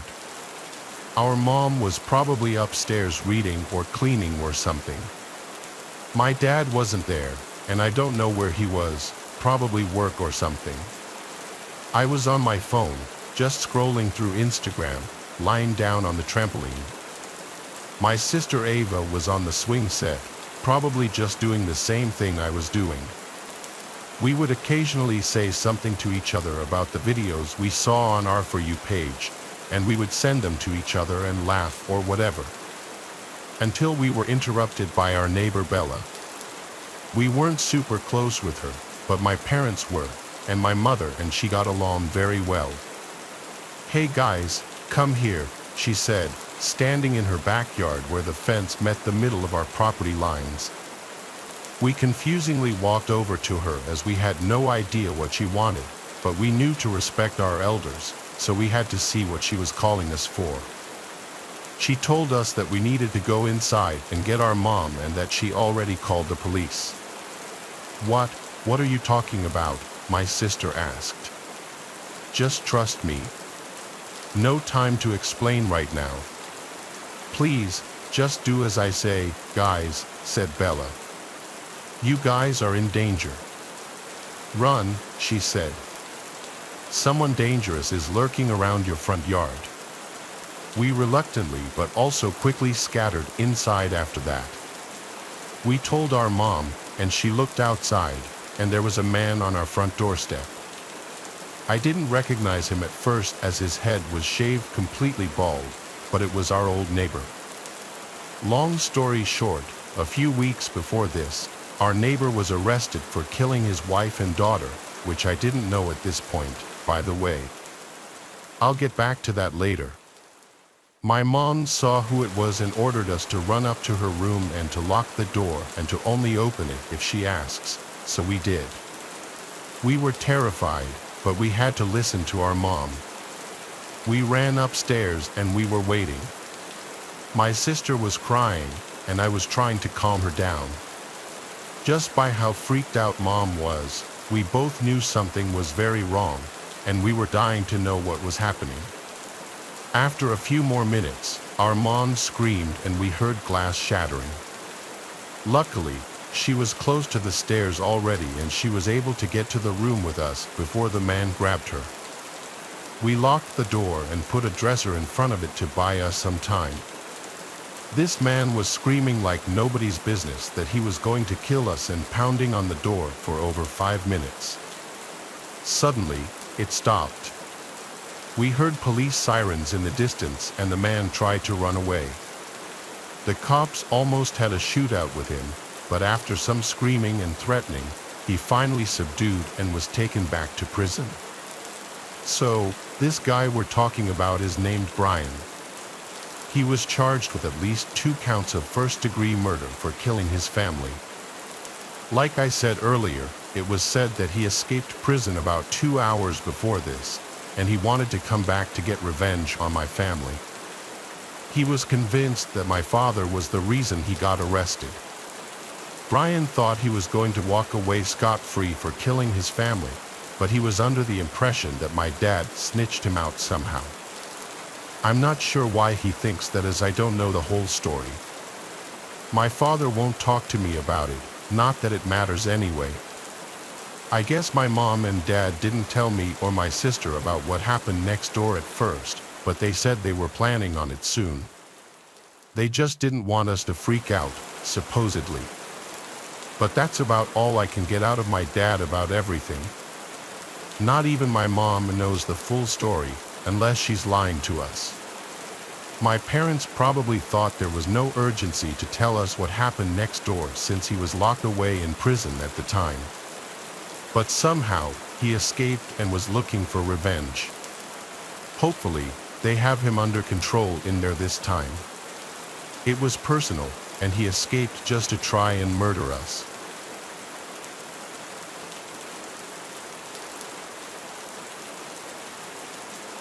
My boyfriend and I used to live in a small house that we were renting at the time. We were young and it was our first place, so we needed something affordable. We found a place for just $700. It was a 2-bedroom, 1-bath, 900 square foot house. It was in a really rough part of town, but we thought if we minded our business, kept our noses down, and stayed alert, that we'd be fine. It was nothing fancy at all, but it was still more than what we needed. We both had jobs, only being paid $10 to $15 an hour, and we were both also full-time college students. So we were out of the house more than we were home, especially my boyfriend. He worked as a garbage man and got lots of overtime. He would get to work around 7 a.m. and sometimes wouldn't be home until 7:30 or 8 o'clock. Whereas I, on the other hand, worked at a salon for a new and upcoming small local business. I was paid under the table there, so it helped with taxes and the lack of hours I was working. My boyfriend, whose name is Arnold, by the way, took night classes for college. He was studying law but later changed to business after just a year. That's not really the point, but the point I'm trying to make is that he was hardly ever home, mostly to eat and sleep. Even on the weekends, he worked a part-time job for extra money. I would always have dinner ready for him every night so he could eat before class and so we could spend what little time we had together every night before he would have to leave at 9 o'clock for 4 hours. I would usually be sleeping by the time he got home. When Arnold returned home, I was nowhere to be found. Of course, he freaked out and filed a missing persons report after blowing up my phone and me not replying for over 30 minutes. It wasn't until 2 days later that Arnold ran into our neighbor while getting the mail, and for some reason, he thought that there was a possibility that he might know something. Arnold admitted that he didn't really think he did, but he was trying everything he could at first by asking anyone any kind of questions he could think of. He asked him when he saw me last and stuff like that. This is where things get much crazier. My boyfriend thought he was acting really weird, and way weirder than usual, so he called the cops on him. But since they didn't have any proof or probable cause, and they didn't have a warrant nor consent to search the house, it didn't go very far. Arnold had this very serious feeling inside that something was wrong with this guy and that he had something to do with me going missing. He literally snuck into our neighbor's house later that night after he saw him leave. The house was disgusting and was honestly as bad as some of the worst Hoarders episodes I've ever seen. He looked all around the house and was yelling for me in case I was in there. He had no clue if I really was, but I finally heard him yelling for me and I screamed as best as I could from downstairs with the duct tape covering my mouth. He didn't hear me yelling until he started to search downstairs for me. Yes, the man kidnapped me and did unspeakable things to me for days. Arnold got me out of there and we called the police.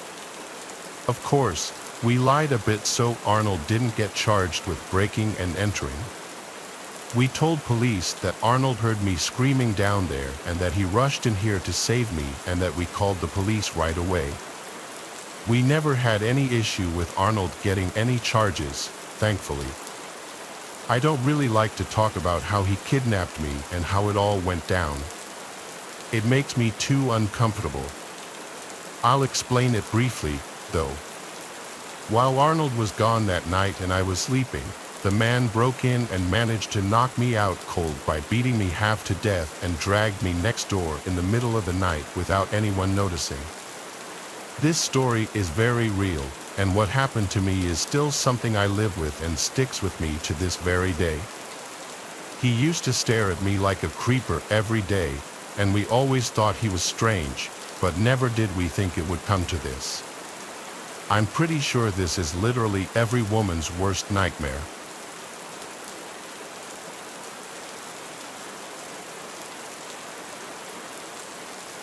Out of all my strange experiences, this is probably the most compelling I had, simply because I was not alone when it happened.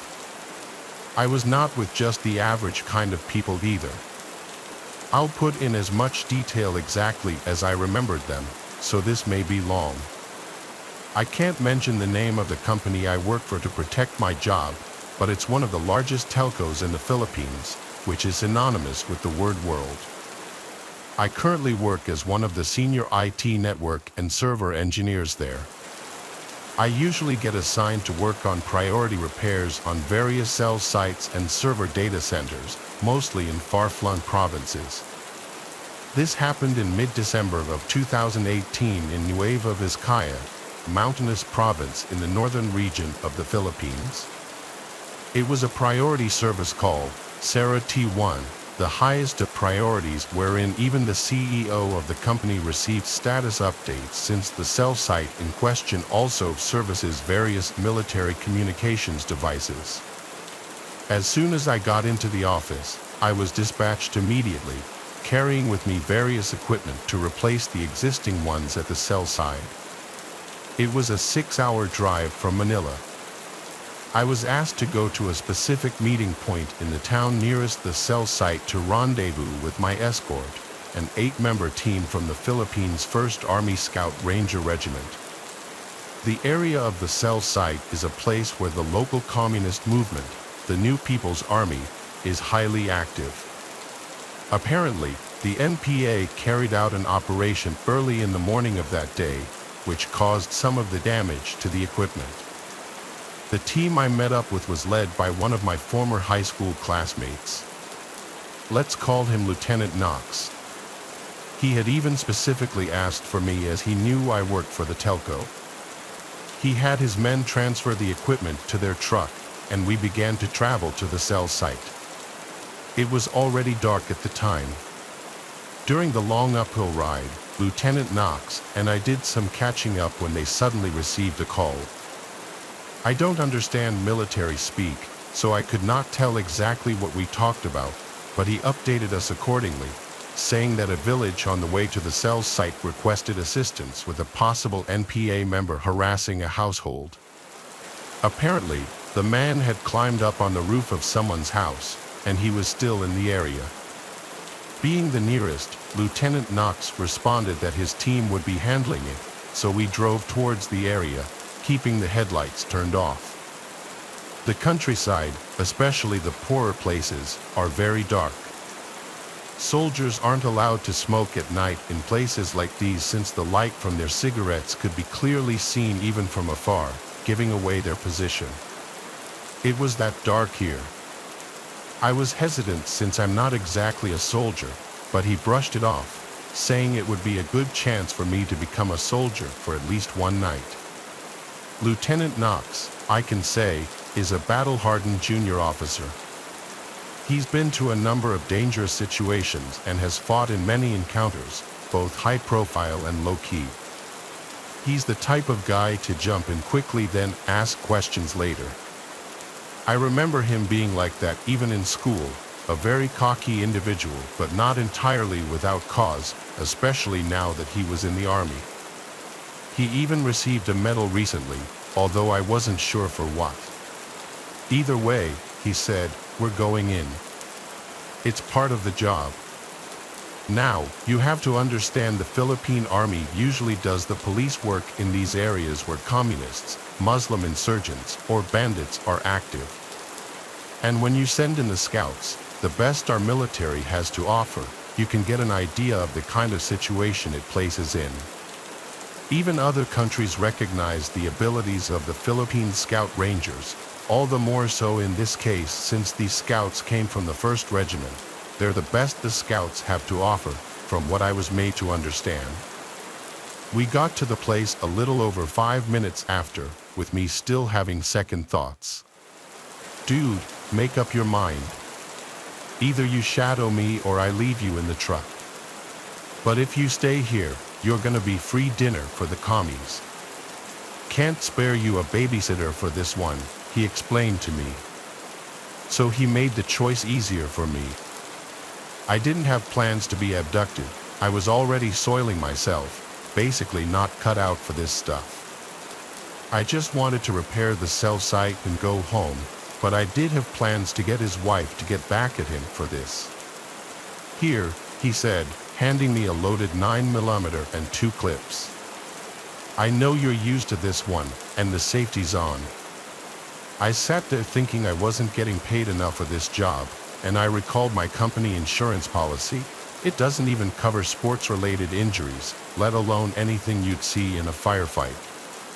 But I didn't have time to dilly-dally, so I stuck with my friend instead of waiting for someone to drag me into the woods and getting held for ransom, which no one's gonna pay for, let's face it. The plan was for 6 of his men to break off into 3 pairs to surround the house in question.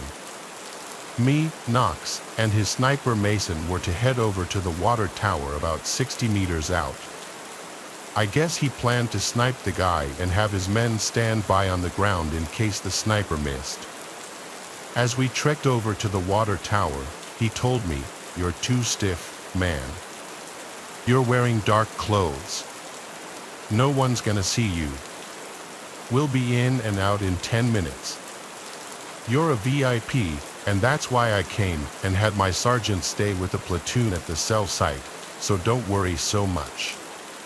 I didn't know VIPs had to join in responding to calls like this, but the scouts were undermanned as it was already, and that's why my friend needed to multitask at the moment. When we got to the water tower, Private First Class Mason immediately positioned himself, and Lieutenant Knox sat beside him while I positioned myself behind. At that time, I was thinking to myself, well, yeah, this wasn't so bad. I'm far and safe away from that area. But then I heard Mason say, "Sir, you need to see this."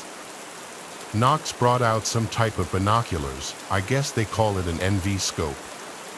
I couldn't see his reaction because it was dark, but he was silent for a moment as he put down the binoculars. "What in the world," was all Knox could whisper. He then turned to me and asked me to look at the direction he pointed and to tell him what I saw. I was initially concerned, thinking that there were more NPAs now and that we were outnumbered. A reaction like this from a seasoned scout didn't exactly paint a nice picture in my mind. But what I saw was definitely something that will probably haunt me for the rest of my life. I wish I hadn't taken those binoculars at all. I even wish I saw more communists instead of what I did see. The image was green, and I saw someone on the roof of a house. It was a man. He didn't have a shirt on, nor did he have any weapons on him. He had very short hair or a shaved head, and he was barefoot. He had jeans on, but the lower part was wrapped from what I could tell. He had dark skin and seemed normal at first glance, but then I noticed his arms, which were very, very long. His hands were almost past his knees, and his fingers were also very long and pointed. The fingers were longer than normal and had tips that looked like long nails or even claws. The first thing on my mind was, this can't be real. "Sir," Mason said, "it's moving." I didn't expect what happened next. The thing, whatever it really was, looked right at our group. Even from that distance, it was unmistakable. He or it had its head turned in our direction, and its eyes were solid white. Eye shine, like a cat's eyes. Right then, I nearly dropped the binoculars. Had it not been strapped to my wrist, it probably would have fallen straight through the grated flooring of the water tower. Knox looked to me as if asking what I saw, and all I could say was, "It looked at us, man. It knows we're up here." Almost at the same time, Mason begged, "Sir, your orders." My friend gave the order to put 2 in its head. I think the first shot hit the mark because we heard a scream echo throughout the valley. It sounded like a mix of a high-pitched male screaming and a cornered animal crying out in pain. I'm not sure how to describe it beyond that, but it was the first time I'd ever heard such a sound. I'm sure all of us heard it because of how loud the sound was. Mason never let out a second shot. I don't know if he did so on purpose or if he was caught off guard, but we then heard automatic rifle shots in the distance. Knox immediately told us to go. Mason went down the ladder first at a ridiculous rate, then me, then Knox. Back on the ground, we ran over to the house. These guys were fast and easily outran me. Knox had to basically drag me along the way so I wouldn't be left behind. Honestly, I was reluctant to run where we were headed. I wasn't as hardcore as these scouts. I could barely even keep myself from soiling myself. There was still someone firing in the direction towards the tree line. When we got to the house, near the front, we found one of the soldiers sitting against the wall. His buddies seemed to be applying first aid. His left forearm had a long and nasty gash that leaked fiercely onto the soil. I wanted to vomit. He reported to Knox that something jumped up from the roof and landed right on top of him. It was just after Mason fired. While he didn't get a good look at the attacker due to the darkness, he specifically refused to call it human. Even his buddy didn't think it was human at all. The other 4 soldiers got back to us, saying that the assailant got away. Knox decided to get to know the people in the house, and we found out that a young couple lived there. In fact, the woman was 7 months pregnant. They had texted their local village official, who in turn requested the military to check since, again, they suspected it was an NPA. The 3 of us, Knox, Mason, and me never told anyone, even the couple, what we saw that night. We simply stated it was a machete-swinging communist trying to rob the couple. After all, the NPAs were known to resort to banditry. A while after that, we finally made our way to the cell site. I simply couldn't stop shaking. When we got there, I immediately got to doing my necessary repairs. Knox and Mason stuck to their story when the rest of their platoon asked about it regarding the recent encounter. They never mentioned anything about the man's description or the strange animal sound. After working an all-nighter and making sure the cell site was operational, Knox and his men minus the injured one took me back to the town where I had parked my car as soon as daybreak came. As his men loaded the damaged equipment I replaced into my car, Knox talked to me. At first, he was trying to joke around, saying I could probably enlist in the regular army now since I had some first-hand experience. I went along with this for a moment, hoping to forget about the strange incident. But inside, I was utterly horrified. However, before I was able to drive away, Knox said to me, "Dude, Mason, we saw the same thing you did. You know what it was, don't you?" I never responded, but inside, I think I knew what he was talking about. The aswang, a mythical creature from Filipino folklore, the stuff of a Filipino child's nightmares. The description, the sound, it was the only thing that made sense explaining what the thing was during the Spanish era from the 1500s to 1890. These creatures were said to be once human who were supposedly blessed by the moon priestesses of old called Baba Even, so that the people could have the power to fight the Spanish colonizer who had done them wrong. It is said that the Spaniards decided to persecute these priestesses for witchcraft, then spread tales that aswangs attacked locals and foreigners alike. The aswang is a creature said to be able to shape-shift into either a human or an animal, but it is never able to correctly imitate one or the other. As a human, it has leathery black skin and disproportionate limbs. As an animal, Like a cat or dog, it is always black and 3 times the normal size. It can neither speak nor do animal calls. It can only grouch out or scream. They usually eat the flesh of recently deceased humans and animals, but have a strange preference for the ill or pregnant women. Pregnant women like the one in the village. They can never become human again, and being in a swang is hereditary. No one will turn if attacked by one, although the wounds they inflict are often fatal. This is what Knox and I were both thinking, but I'd always considered it just that, just folklore. Yet there's no denying that what we saw that night wasn't human. I have never been back to the general area after, while Knox and his team had been dispatched to the south dealing with ISIS members. Before I posted this, I asked them about that night. It's hard to imagine a soldier of his caliber believing in such tales. I find it even harder as I write this to believe what I saw was real. But no matter how hard I try to come up with an explanation, I couldn't, except for the idea that it truly was an aswang, the legend passed down by our forefathers. Knox said to me in reply, "I told you before, you and I both know what the thing was." I go with what I see, and most of the time, I don't have the luxury of time to doubt whatever is in front of me. I don't know if I'll ever know the truth, and I can't be sure if I even want to know.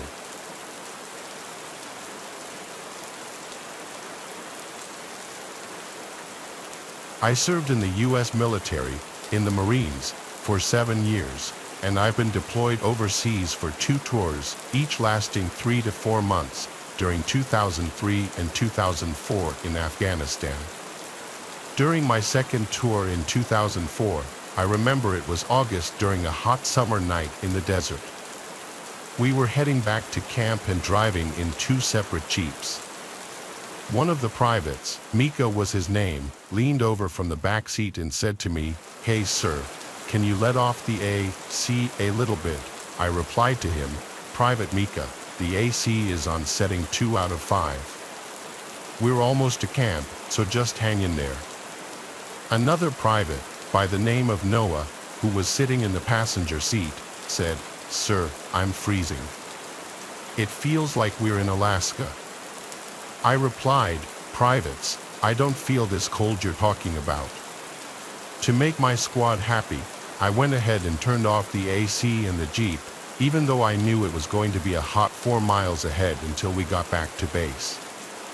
I looked over to Private Noah and asked, "You feel better?"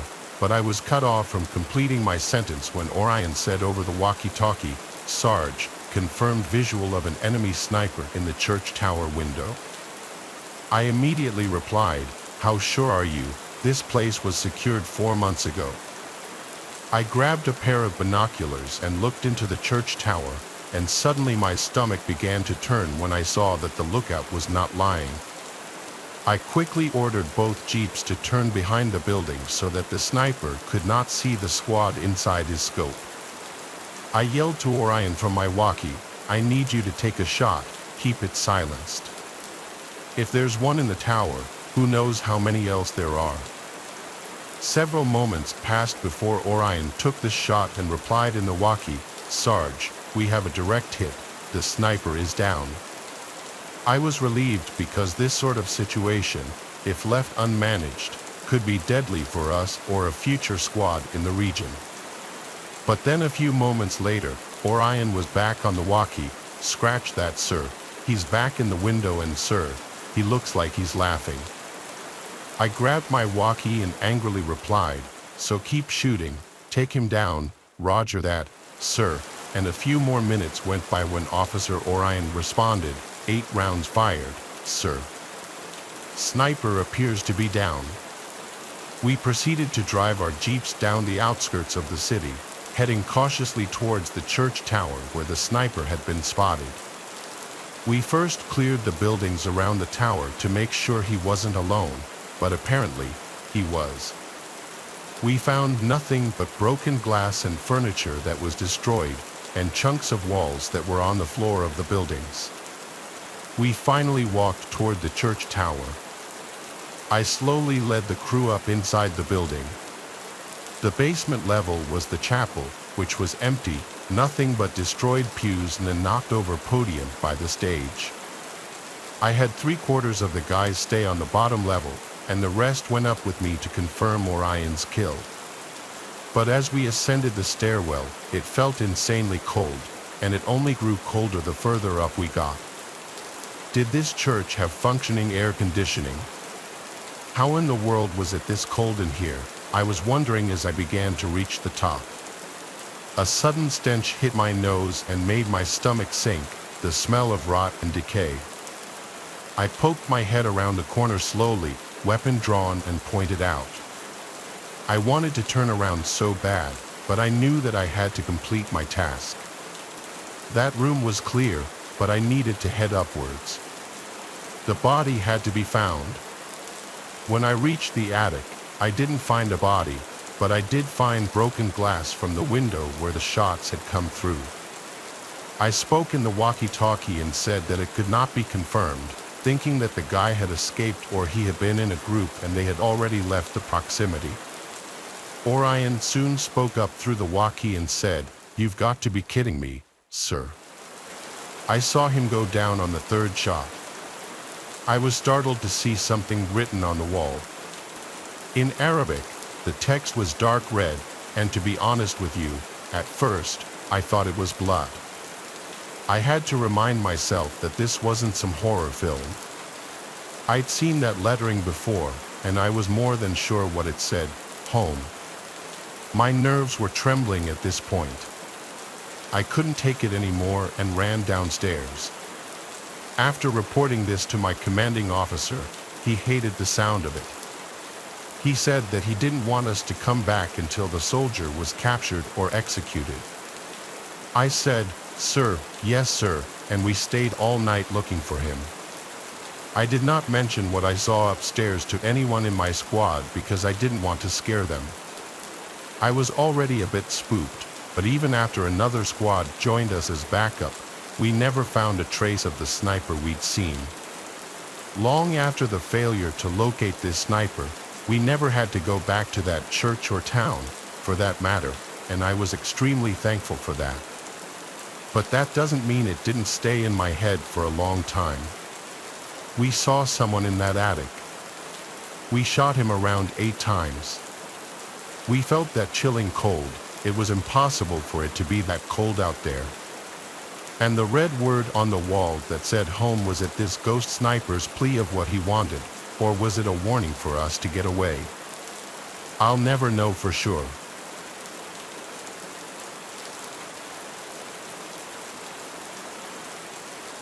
This story did not personally happen to me, but it happened to my father.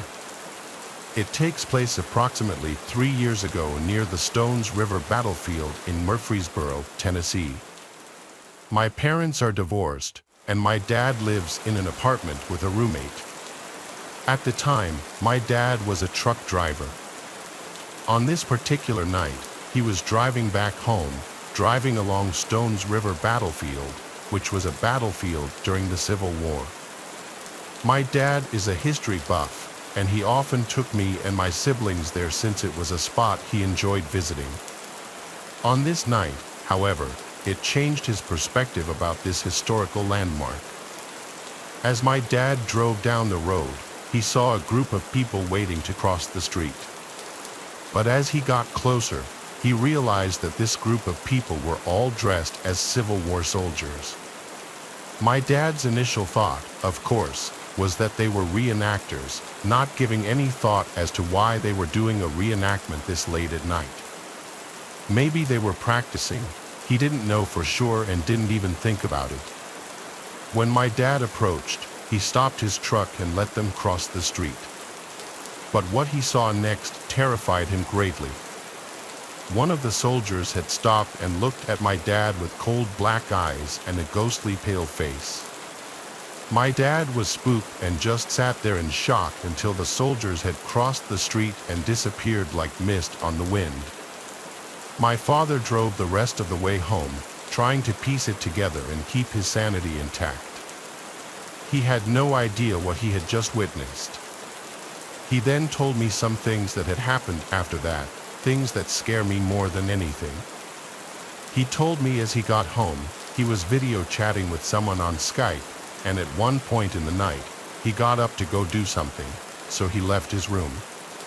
When he returned, the person he was chatting with on the video call asked him something strange. They asked, "Was the person walking around in your kitchen your roommate?" My dad's roommate was gone for the night, and my dad's apartment is very small, so if someone had broken in, they wouldn't be hard to find. My dad began to freak out, immediately thinking that one of the ghost soldiers he saw had followed him home. For the longest time, my dad wasn't a believer in the paranormal, not until this experience. He even discovered that around that area and the battlefield, there were common ghost sightings. So just remember, if you're ever driving by the Stones River battlefield, be careful, as these spirits may follow you back to your place, and they may not be as tame as the ones that followed my father.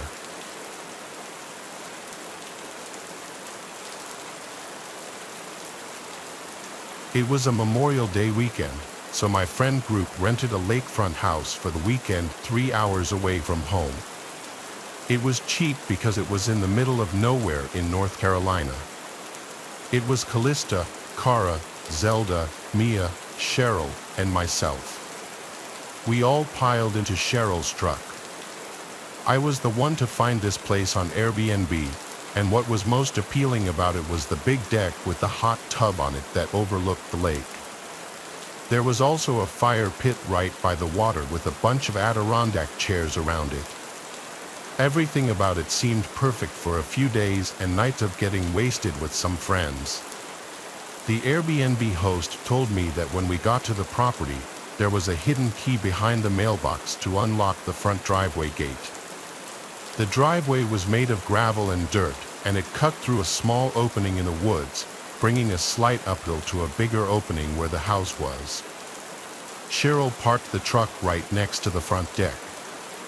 The deck wrapped around the entire house, which was pretty cool. The first thing I did was walk to the back part of the deck and look at the view of the lake. It was very beautiful and peaceful. Too bad we were about to be blasting music and partying. Right as we were done unpacking, everyone cracked open beers, and we wasted no time letting the weekend begin. We played beer pong, cornhole, barbecued, and blasted music for hours. We were really loud because, as far as we knew, this was the only house around here. It's not like there were any nearby neighbors to complain. The phone connection out there was very spotty, so we really were just living in the moment, socializing with each other, not distracted by social media and whatnot. As it was getting darker and we were sitting by the fire pit, we all got startled when a voice came from the edge of the woods. It was some middle-aged woman with short hair. She started yelling at us to lower the music, so someone lowered the volume of the music. The woman started more or less lecturing us, saying how we out-of-towners always come here, litter in the lake, and create nothing but noise. She seemed like genuine white trash.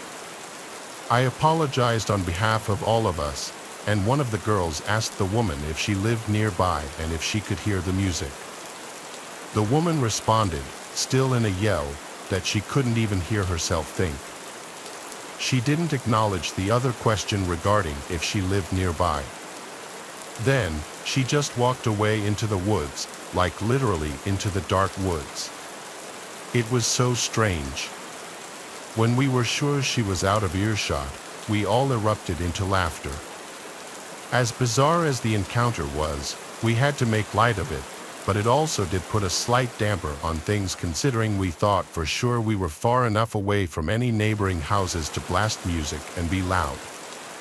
But we continued to drink, and pretty soon that concern was forgotten about, and we got loud again. Some immeasurable amount of time passed before a song ended, and it went quiet for a second, and we heard a voice calling out from the lake. We paused the music and listened, and sure enough, a voice was calling out for help in the middle of the lake. We all looked at each other nervously. I stood up and went to the water and yelled out, "Who's out there? Are you in the water?" The voice called back, "Yes, help." Adrenaline started to kick in. There was a kayak leaned up against the deck by the water with 2 sets of paddles. Cheryl and I agreed to paddle out there in an effort to save whoever was out there. We yelled out at them to keep calling out, but as we got in the water, the calls seemed to get further away no matter how deep we got into the lake. After like 5 to 10 minutes of rowing out to the complete darkness of this lake, calling out repeatedly for that man, we heard it was just utter silence.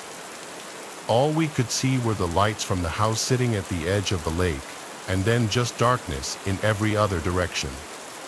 It was only the sound of the light splashes of water and then screams, female screams, coming from the direction of the house. They sounded gut-wrenching, like genuine screams of danger. It sounded like more than one, at least 2 of the girls' screams.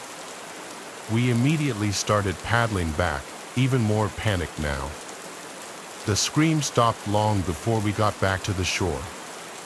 We screamed out for our friends, but we checked inside and outside of the cabin, and all 4 of them were gone, vanished without a trace. We tried texting and calling them, but we had no bars, of course. Cheryl's truck was still there, so we took it and drove up the road looking for the nearest neighboring house. We found it, a similar opening in the woods that led up a hill and onto a property where we saw a house with the lights on. We went to ring the doorbell multiple times, but no one ever answered. We went to look through one of the windows in the front, and what we saw sent chills up my spine. We could see clear as day into the living room. There was a lamp on in the corner, and in the middle of the room, somewhat close to the window, was that trashy woman we saw who came and yelled at us before. She was standing still, doing nothing, just facing the window looking out at us. She had a borderline angry-looking expression. We yelled, asking for help, but when she wouldn't move, we were too creeped out to stay there and left. As we got back in the truck, about to drive to another house, my phone started vibrating. It was Mia calling me. Thank God.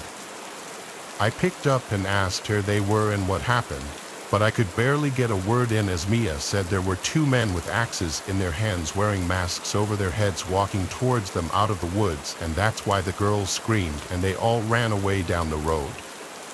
One of them was currently on the phone with 911, and they were waiting. It was out in the woods right on the side of the road. It wasn't long after that the call disconnected, and I wasn't able to reach him again. So we waited on the side of the road, not far from the house. When we finally saw flashing lights coming down the road, we waved them down and asked them to help us find our friends first. We drove up the road until we saw our friends come out from the woods, waving their hands. We scooped them up and followed the police back to the house. Once there, we collected all of our belongings as Mia and the girls frantically recounted what they had just gone through. Oddly enough, the Airbnb was not broken into, and none of our stuff was taken. There was no sign of any men with axes. We also told the police about the cries for help in the lake, which I believe prompted a search team to come to the scene. By then, we were already long gone from that place. We never looked back. After much persistence and battling with Airbnb and the host, we got our money back for the stay, well, most of it. None of us could ever figure out this situation, like if it was all a trap. If the calls for help from the lake were linked with the men approaching the house with the axes, and if that woman was also affiliated somehow with this. Was it just to scare us out of there, or were they really going to attack us? I don't know, and I don't care. I just don't do remote places anymore after this, and I know the girls won't either.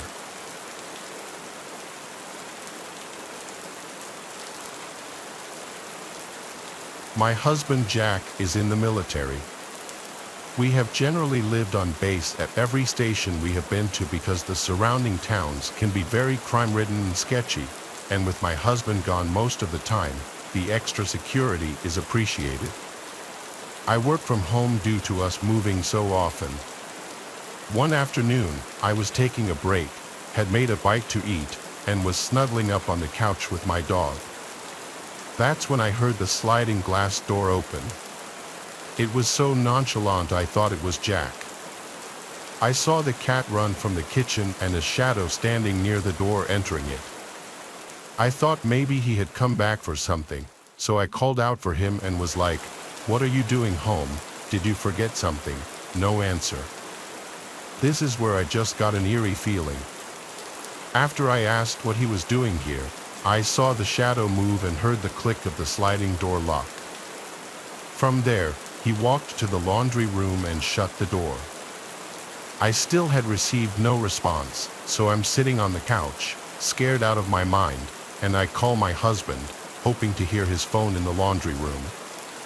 I don't hear a ring, but he does answer. I asked him why he came home, and he didn't answer me. All he says is, "That wasn't me. Grab the dog and get in your car." I freak out. After getting off the phone with Jack, I grab the dog and run to my car. From there, I called the military police. Waiting for them was probably the longest 20 minutes of my life. When they got there, they cleared the house and found no one. They asked me to make a statement, and even they were baffled that someone would try this on a base. We still live here. I'm just so scared that he'll come back.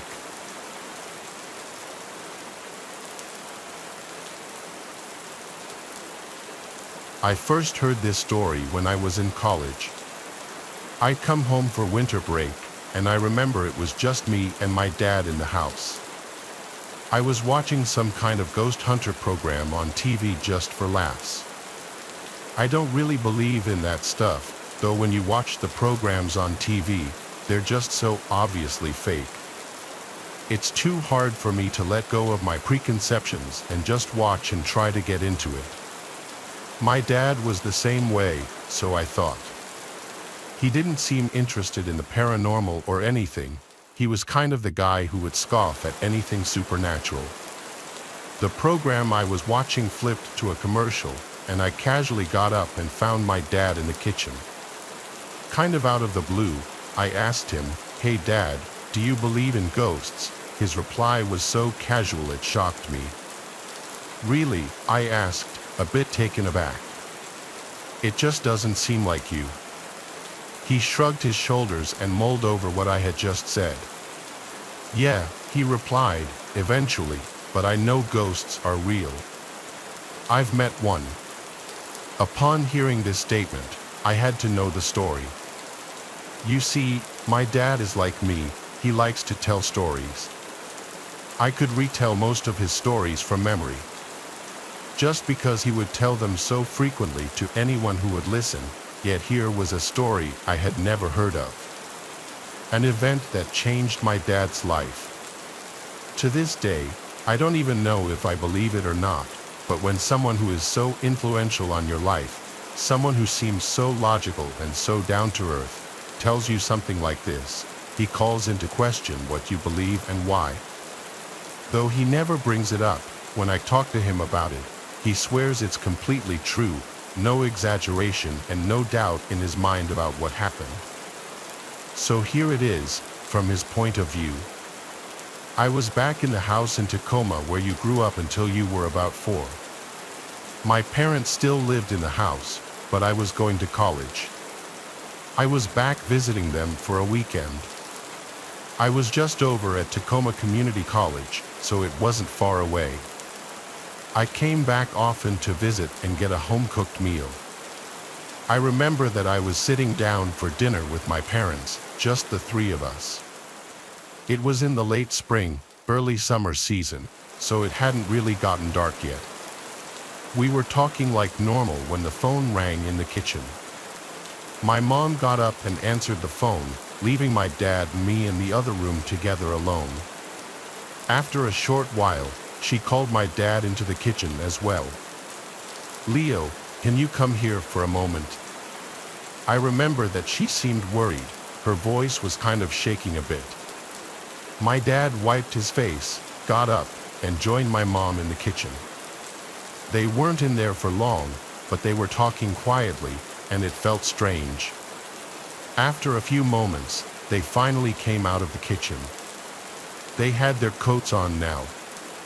"Something's come up, and we have to go out for a bit," my mom said. "There's dessert in the fridge.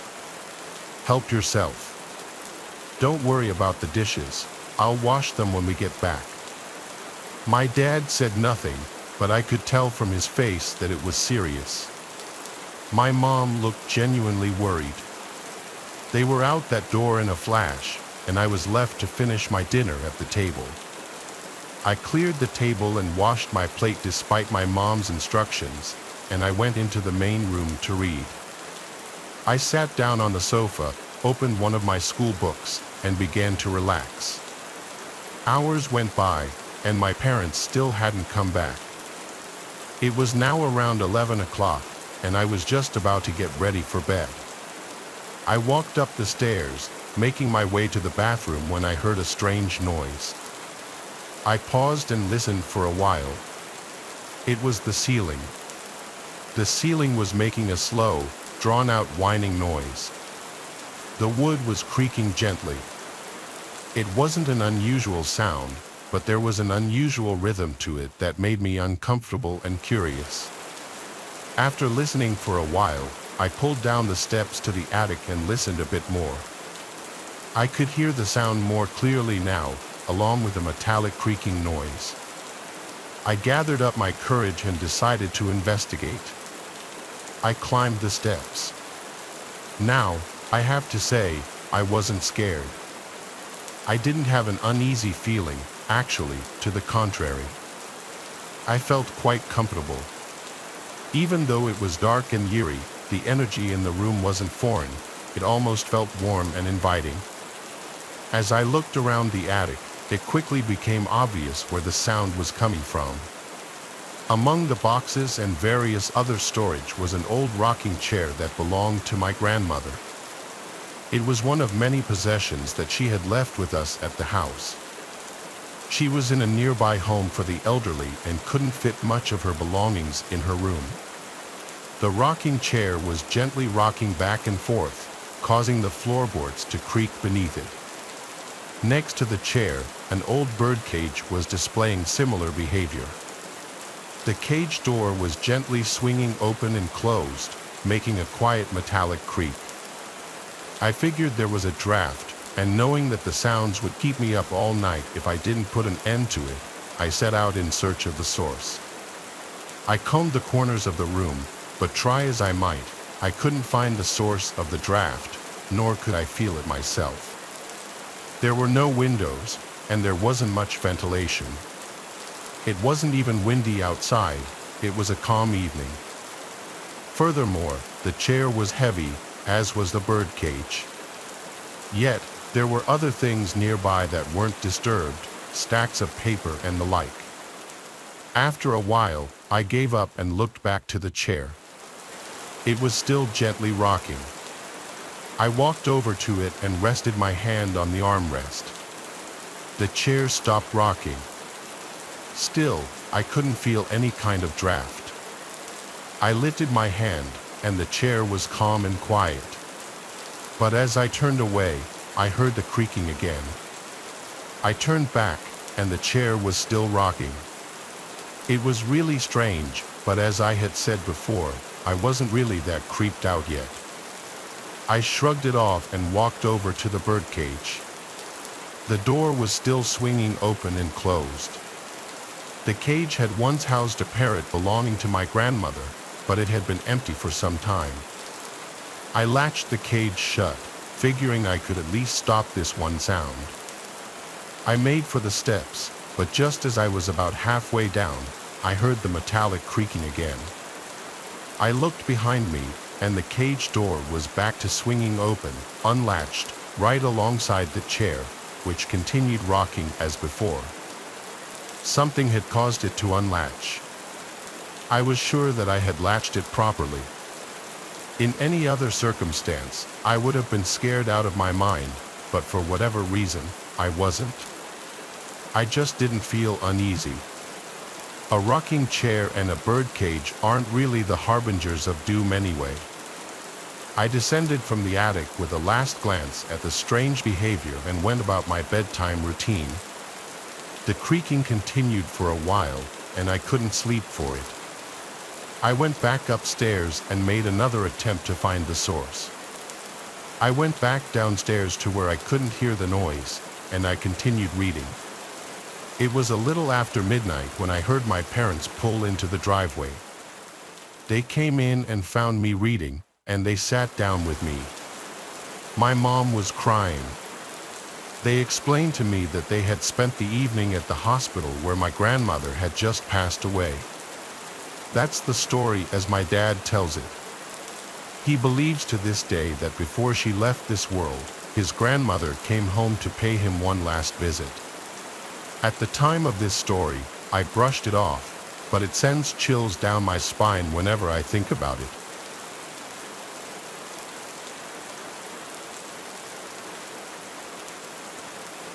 My younger brother and I have childhood friends that go to the beach with our moms for Memorial Day weekend every year. We've been doing this since before my younger brother was born. On our trip about 2 years ago, we had just arrived at the condo complex that we were staying at and had begun to unpack. We were on the first floor, so only 2 flights of stairs to get to our condo. There was some kind of construction happening a few floors above us, so there were trucks and workers. We had finally finished unpacking our stuff, and we were headed down to the beach when I remembered that I left my purse in the car. My mom gave me the keys, and they went down to the beach while I went to the car to grab my purse. But while I was getting it, an old pickup truck pulled into the parking lot, and an older man got out. He had paint on his shorts, so I figured he was a worker. But me, at the time being a teenage semi-petite girl, kept my eye on him. I got my purse, locked the car, and then started heading back to the stairs. I should also mention that the stairs were outside, open for everyone to see. The man started following me up the stairs, but he was several steps behind me. I figured he was headed up to the construction area, so I gave him the benefit of the doubt. Nevertheless, I started walking faster, and when I glanced behind me, the man was only 2 steps behind. This is when I really started to panic. I only had car keys and a purse on me, and I didn't know the layout of the condo yet. Where was the knife block? Was the door to the beach open? I finally reached the door to the condo, ran inside, and tried to close it behind me. The man was at the door and was trying to force it open as I was trying to force it closed. I finally just tried to run for it, hoping the sliding door to the balcony and beach was open. Luckily, my mom and my friend were still inside because they forgot to bring sunscreen down. I ran behind them, and the man just stood in the doorway.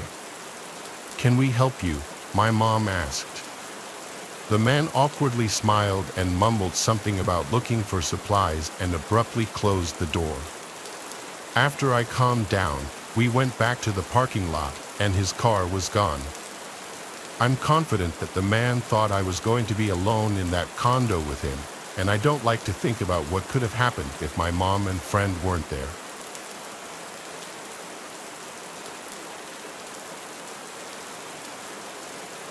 As a child growing up in a quiet suburban neighborhood, the local playground was a place of joy and laughter, a haven where my friends and I could escape the world's worries.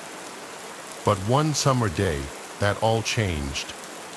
It started out like any other day, with sun shining brightly overhead and the sound of children's laughter filling the air, but as we played on the swings and climbed the jungle gym, a sense of unease began to settle over us.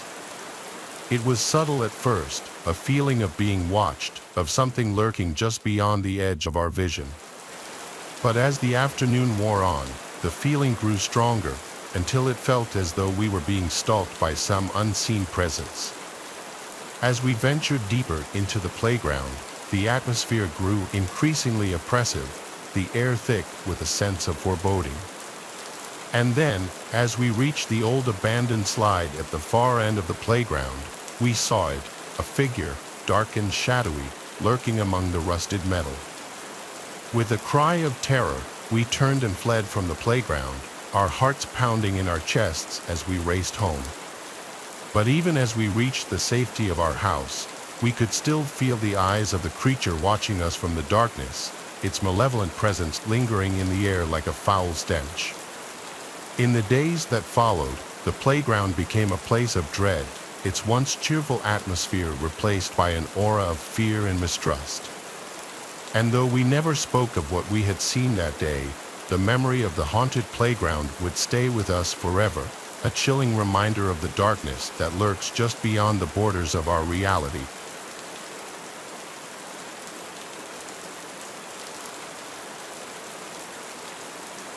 As a child, I always found attics to be mysterious places, filled with forgotten treasures and hidden secrets. But what I discovered in the attic of my childhood home would forever change my perception of those dusty, cobweb-covered spaces. It all started on a lazy summer afternoon, when my parents decided it was time to clean out the attic and rid of the clutter that had accumulated over the years. As we climbed the creaky stairs and pushed open the heavy attic door, a wave of nostalgia washed over me, mingled with a sense of trepidation at what we might find hidden in the shadows. The attic was a labyrinth of old boxes and forgotten relics, with dusty furniture and forgotten memories scattered among the cobwebs. As we began to sift through the detritus of years gone by, I couldn't shake the feeling that we were being watched, that some unseen presence lurked just out of sight, waiting for the perfect moment to reveal itself. And then, as I reached the far corner of the attic, I saw it, a small, nondescript box tucked away behind a pile of old blankets. Curiosity getting the better of me, I reached out and opened the box, revealing its contents to the dim light of the attic. Inside were photographs old and yellowed with age, depicting scenes from another time. But as I looked closer, I realized that these were no ordinary photographs. They were images of my family, taken long before I was born, in a house that looked eerily similar to the one we were currently in. As I flipped through the photographs, a sense of unease settled over me, as if I was peering into a past that had been intentionally forgotten. And then, as I reached the bottom of the box, I found a photograph that sent a chill down my spine, a picture of a young boy standing in front of the same attic door, his eyes wide with fear. It was then that I realized the truth. The attic was haunted by the spirits of those who had come before, trapped in a liminal space between the past and the present. As I looked around at the dusty relics of a bygone era, I knew that I would never be able to forget the horrors that lurked within the forgotten attic of my childhood home.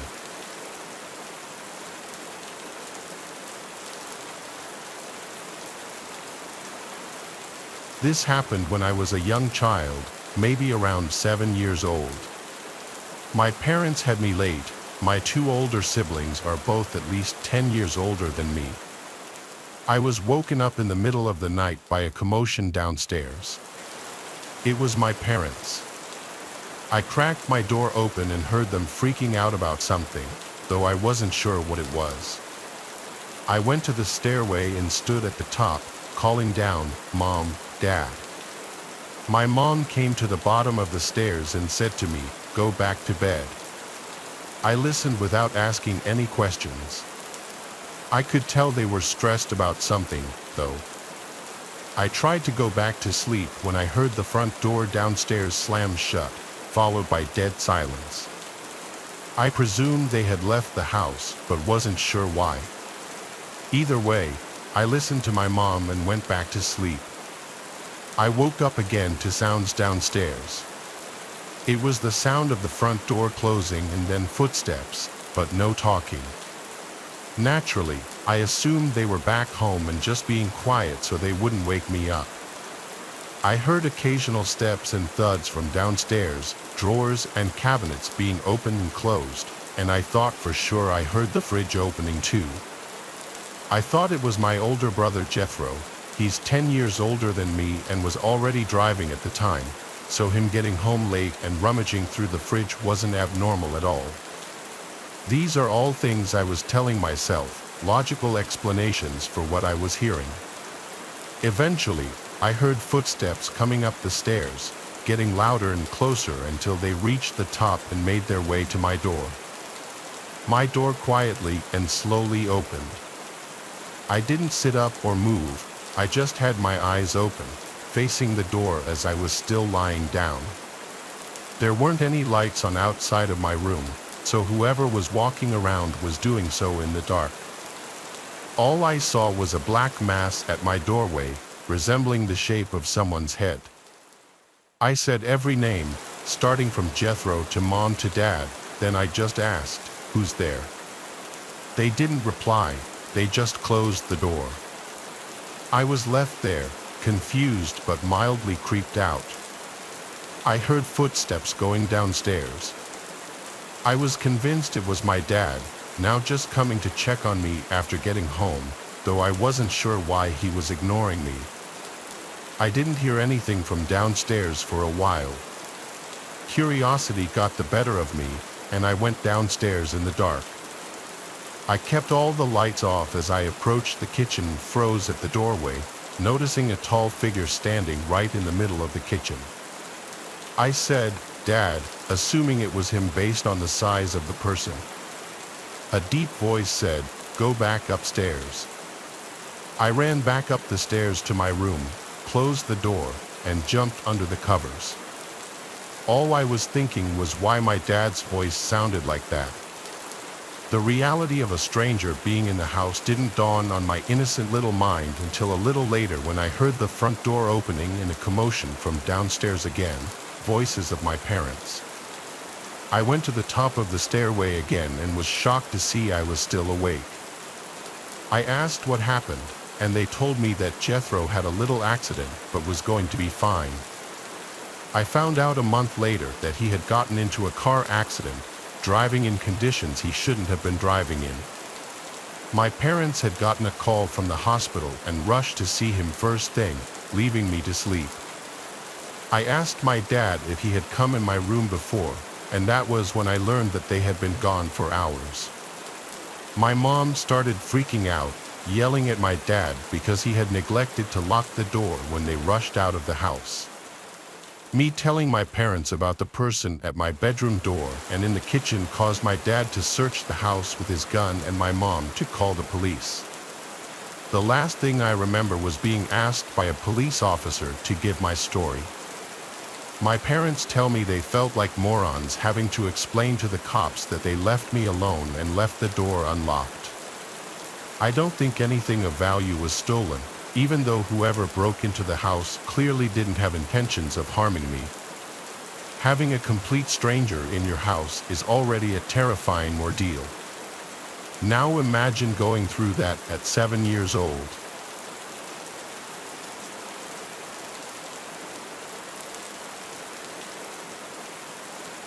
It was around 2012 to 2013.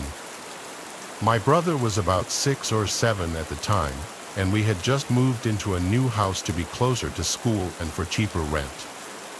It was a pretty nice house, all things considered. It even had a cozy fireplace for the winter. Anyway, my brother was really into Batman and had this Batman car that, if a button was pressed, made noises and lit up. It was basically his favorite toy, so he played with it often. Then one afternoon, he came inside from playing out back and told us he found something. Naturally, my mom and I asked what it was. It was a picture of a young boy, in the form of one of those tags you get if your parents paid extra for school photos. The picture was dirty and full of wear and tear, even to the point you couldn't see the year it was taken. We thought, okay, some parent lost their kid's picture, no big deal. Then my brother said something that confused me. "That's Magnus," he said. I looked at him with a facial expression that basically asked him to repeat himself. He did. He pointed at the picture and said, "This is Magnus. He's my friend." I slowly nodded my head as if I knew who he was talking about. The main reason this confused me is because my brother didn't make friends easily, and he had no friends that I knew of. This Magnus only came up once we had moved. I shrugged it off and figured he'd made friends with the next-door neighbors or something, and he somehow got the school picture as a keepsake. That night, around 2 a.m., when everyone in the house was asleep, I woke up to my brother talking. Naturally, annoyed, I walked into his room to tell him to go to bed or else he'd wake up our parents.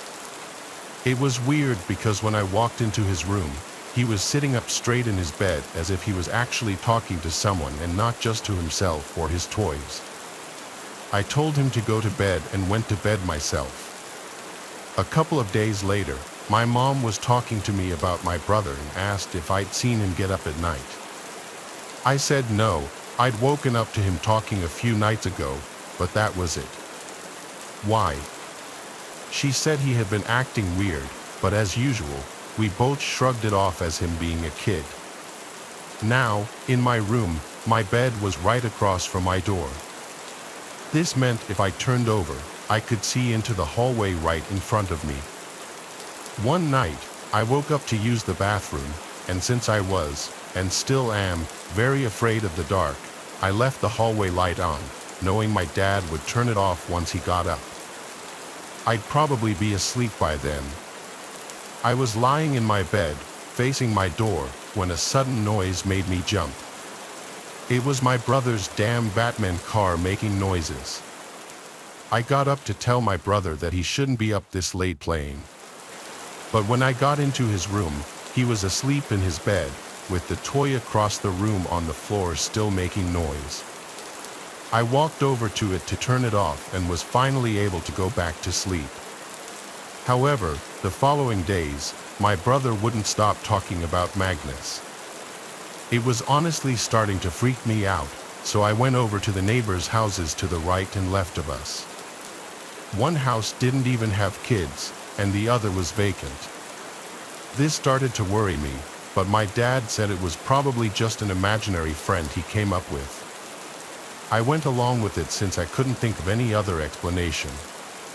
Almost every night, one of us, my mom, dad, or sister would say we heard my brother's toy making noise and had to go into the room to turn it off. I explained that I had to do it as well and once again brought up my brother talking to someone. One night, my dad swore up and down that the toy was probably motion activated. But when we bought it, there was no advertisement for motion activation. My sister and I were so unnerved by it that we started to sleep in my room together. I'm glad we did, otherwise, I'd probably write this off as a bad dream. My sister and I were talking, trying to keep each other calm and in good spirits, until we heard the dreaded noise of my brother's toy. We both looked toward my open door and into my brother's room, which was right across from mine.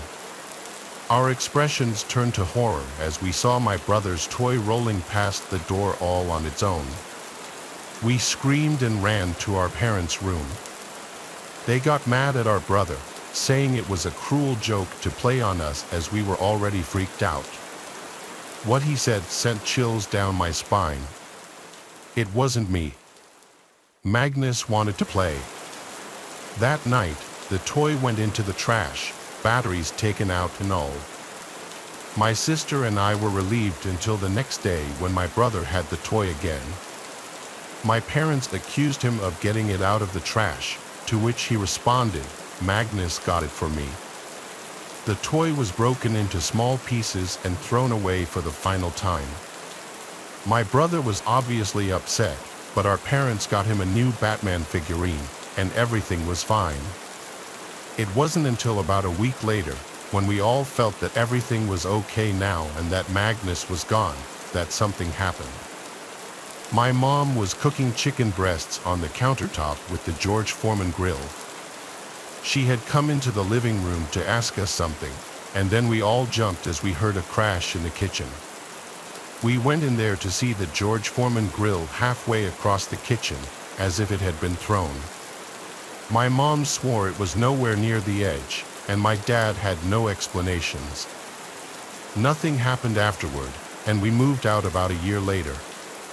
But to this day, I wonder if my brother's imaginary friend Magnus wasn't imaginary.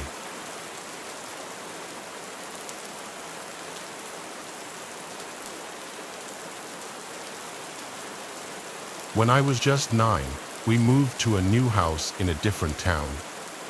I was entering a new elementary school as a 5th grader, which is always tough starting out.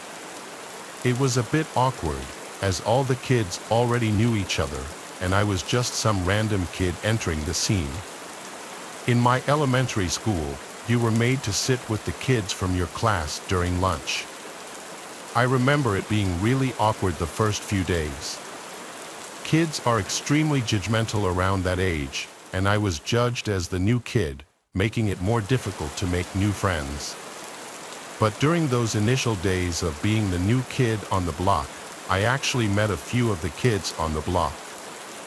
One of the kids was Roy, who went to a private school, so we went to different schools. We met while I was biking down the street, and he asked if I had just moved into the house on the corner. We started hanging out from there. Then, a few days later, I met Hank. Hank actually rang the bell one day and asked my parents for me. I was confused when my parents called me to the door and introduced me to him. He said he lived down the block and wanted to know if I liked video games. Of course, I said yes, and he invited me over to his house to play Grand Theft Auto, San Andreas. I didn't have that game but really wanted it, so I said yes. We walked to his house, which was literally the corner house at the opposite end of the block. Right away, I felt like the house looked less nice than every other house on the block. It was the same size as most, but it just looked run down and not taken care of. There was no grass. The front yard was just 2 big patches of dirt with a walkway cutting through them to the front door. We entered the house, and it was equally disheveled inside. It was like a house of hoarders, with boxes and junk everywhere in every room. He led us to the basement, which smelled like 15 cats lived down there. Weirdly enough, there didn't seem to be any pets. The basement was a pigsty. It may have been the messiest room in the house. We sat on this brown leather couch placed right in front of the TV. He had a GameCube and PS2. He booted up San Andreas, and we played the 2-player mode. It was actually fun, and in that moment, I thought I was going to like Hank and would want to be friends with him. Eventually, I wanted to go home, so I said I had to go. He seemed really disappointed, like he wanted to keep hanging out. We'd already been playing for like 2 hours, so I just wanted to go home.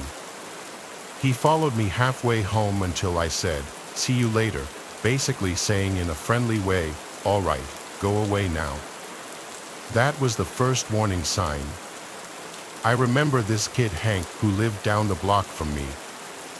One day, he rang my doorbell and asked if I could come out and play. I recall thinking he was a bit of a weirdo, but I didn't find it concerning just yet. The next day, Hank rang the doorbell again and asked my parents if I could come play. This time, we played GameCube in my room for about an hour. To be honest, I was starting to not really like him. I felt like he was weird and made me uncomfortable with how physically close he got to me. The next day after school, he rang the bell again. I wasn't really in the mood, so I told my mom to tell him I didn't feel good. He left, and I was relieved. I would rather hang out with my friend Roy, honestly, because I just liked him more. That same day, I rode my bike up to Roy's house to see if he could hang out. He was down, so we started riding our bikes further up the block. This was a mistake because as we passed Hank's house, he came outside onto his front stoop as if he were waiting by the window. It was weird, and it was also awkward because I had just had my mom tell him I was sick before. As we passed, I told Roy that I had hung out with that kid and that I felt like he was slightly weird. Roy was shocked that I had hung out with him, saying that whole family was crazy. I found out from Roy that Hank was actually a couple of years older than me. He was 12. From this point on, I decided to steer clear of him. The next weekend, Hank came to our door again, asking for me. I had told my mom before this already to tell him I'm not home if he came back, so she did that. But late that night, I woke up to my window completely open and a cool breeze blowing into the room. It was a chilly September night, so I most definitely left the window closed originally. Waking up to an unexpected breeze made me question who could have done that. Then I felt something poke my foot, and I screamed. I looked at the foot of my bed and saw Hank. He told me to be quiet, it's just him. Before I could even ask what he was doing in my room, he explained that his parents were fighting and he wanted to sleep with me. He climbed through my window. I was in shock. I told him to get out, and he pleaded with me to let him sleep in bed with me. Again, I told him to get out. Watching him turn and climb out of my window was a disturbing scene. I closed the window and locked it, and then went straight to my parents to wake them up and tell them. They couldn't believe it. The next day, my parents both went down the block to talk to Hank's parents, and when they came back, they said it didn't go well. Hank's crazy mom screamed and laughed in my parents' faces, taking no accountability for her son's actions. I'm sure my parents didn't want to get police involved because Hank was just a kid. But however many nights later, I woke up to knocks at my window. I had my blinds closed, but I knew for a fact it was Hank. I didn't answer the knocks, which went on and on for like 5 minutes. I even heard an attempt at opening the window. I was actually scared. I remember my heart racing. Eventually, the knock stopped. I went to tell my parents, and they told me to just ignore it. I think they weren't as threatened because, like I said before, Hank was just a kid. It was probably a few days later when Roy and I, along with another kid I made friends with from school, were biking from my house down the block, and when we passed Hank's house, I saw him run to the window as we passed. He just watched. I told my friends about what happened, and they found it hilarious.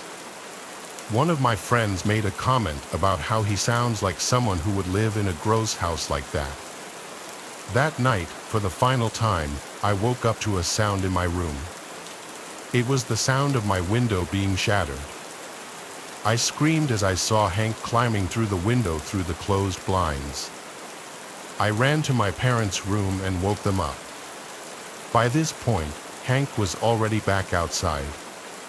My dad went outside and chased him all the way back to his house, with Hank making it back inside before my dad could catch up to him. My dad pounded on the door until Hank's parents opened up, and my dad must have said something right because he somehow managed to convince Hank's parents to pay for the window if he didn't involve the police. They ended up paying whatever it cost to fix the window, and I never heard from Hank again. Though I did see him once or twice in front of his house the next couple of years while in the car passing his house. That family eventually ended up moving somewhere else, thankfully. I think there's a chance Hank was looking to do something crazy, like murder me or at the very least attack me, just because he saw me hanging with other kids when I didn't want to be his friend. I mean, what else would he do after shattering my window with something and climbing inside? I'm scared to wonder what kind of person Hank grew up to be.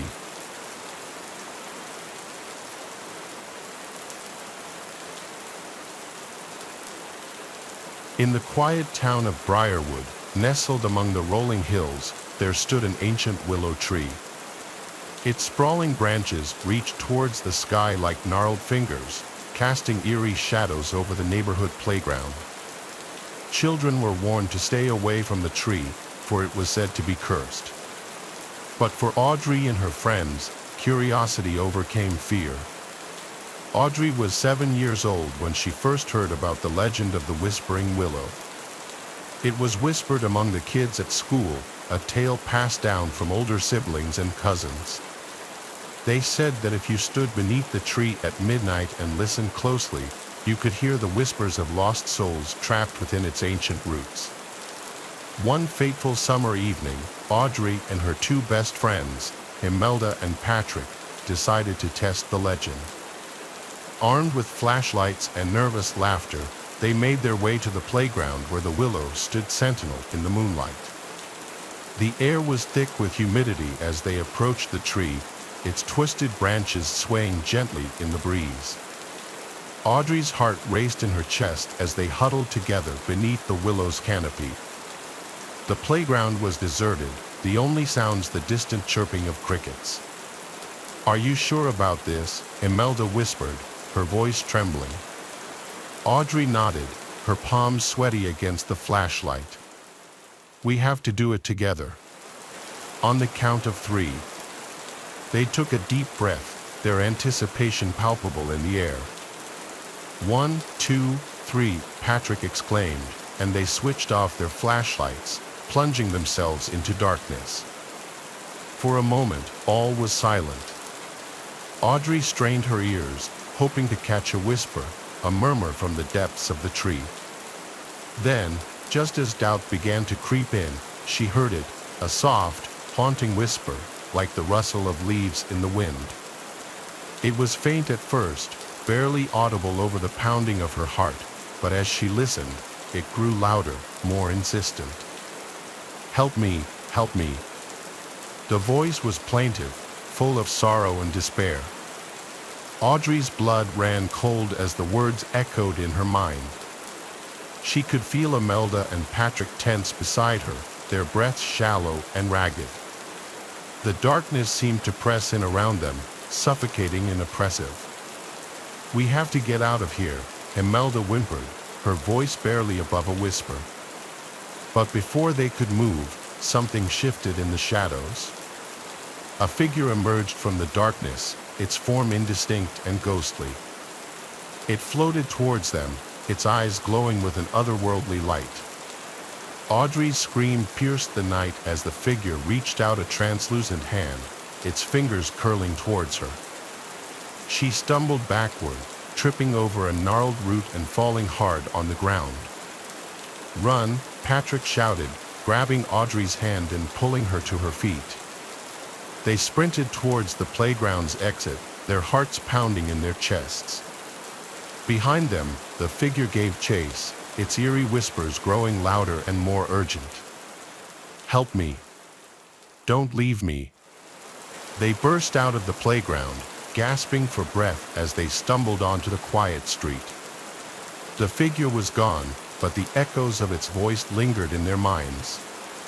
They never spoke of that night again, each too terrified to confront the reality of what they had experienced. The Whispering Willow remained a forbidden place, a dark reminder of the unknown terrors that lurked in the shadows. Years passed, and Audrey grew into a young woman, the memory of that night fading like a distant dream. But one summer evening, as she walked past the playground on her way home, she heard it, a soft, haunting whisper carried on the breeze. "Help me!"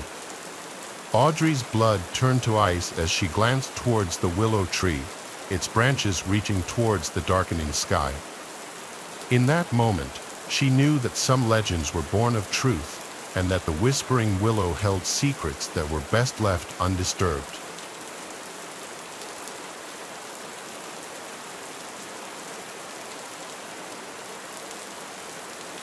In the quaint town of Willowbrook, nestled between rolling hills and dense forests, there was a house unlike any other.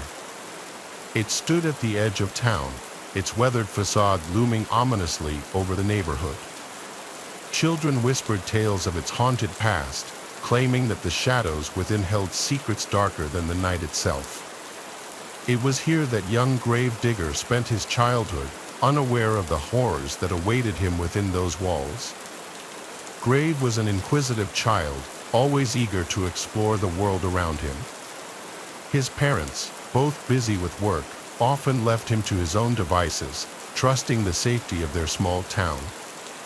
One summer afternoon, as the sun dipped behind the horizon, casting long shadows across the lawn, Grave found himself drawn to the mysterious house at the end of the street with a sense of curiosity that outweighed his fear. Grave pushed open the rusty gate and ventured into the overgrown yard. Weeds tangled around his ankles as he made his way to the front door, which creaked open with an eerie groan, as if welcoming him inside. The interior was shrouded in darkness, the only light filtering through dusty windows. Grave hesitated at the threshold, a chill creeping up his spine, but something compelled him forward, deeper into the belly of the house.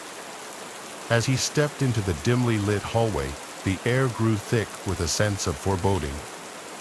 Whispers echoed off the walls, faint and indistinct, like the murmurs of a long-forgotten past. Grave's heart raced in his chest as he followed the sound, drawn to a staircase that spiraled upwards into darkness. With each step, the whispers grew louder, forming words that sent shivers down Grave's spine. "Leave," they hissed, "before it's too late." But Grave pressed on, driven by a morbid curiosity that overpowered his fear. At the top of the stairs, he found himself in a narrow corridor lined with closed doors. The whispers seemed to emanate from behind one in particular, its wood warped and splintered with age. Summoning all his courage, Grave pushed open the door to reveal a room frozen in time. Dust-covered furniture lay scattered about, cobwebs clinging to every surface. But what caught Grave's attention was the figure huddled in the corner, its back turned to him. "Hello," Grave called out, his voice trembling. The figure remained motionless, its form shrouded in darkness. Grave took a tentative step forward, his heart pounding in his chest. As he drew closer, he realized with horror that the figure was not human at all. It was a grotesque mannequin, its features contorted into a twisted mask of agony. In its outstretched hand, it held a faded photograph. Grave's hands shook as he took the photograph, his eyes widening in shock. It was a picture of a young boy, no older than himself, standing in front of the very house he now stood in. But what chilled him to the bone was the date on the back, the date of that very day, decades ago. Before he could comprehend the implications, the whispers around him grew deafening, a cacophony of anguished voices filling the room. "Help us," they moaned. "Free us from this place." Grave staggered back, his mind reeling with fear and confusion. Without a second thought, he turned and fled from the room, down the stairs, and out of the house. The echoes of the whispers haunted him every step of the way. When he emerged into the fading light of evening, he found himself in the overgrown yard once more. Gasping for breath, he stumbled towards the gate, desperate to escape the nightmare within. As he reached the gate, a sudden gust of wind slammed it shut with a resounding clang, sealing the house behind him. Grave looked back one last time, the house now looming like a dark specter against the twilight sky. From that day on, Grave avoided the house at the end of the street, the memory of the whispers and the haunting photograph etched into his mind forever. And though he grew up and left Willowbrook behind, he could never shake the feeling that something malevolent lingered within those walls, waiting for its next unsuspecting victim. To this day, the house remains untouched, a relic of a dark and tragic past. If you listen closely on quiet nights, you might just hear the whispers carried on the wind, a chilling reminder of the true stories that lie hidden within the shadows of childhoods long gone.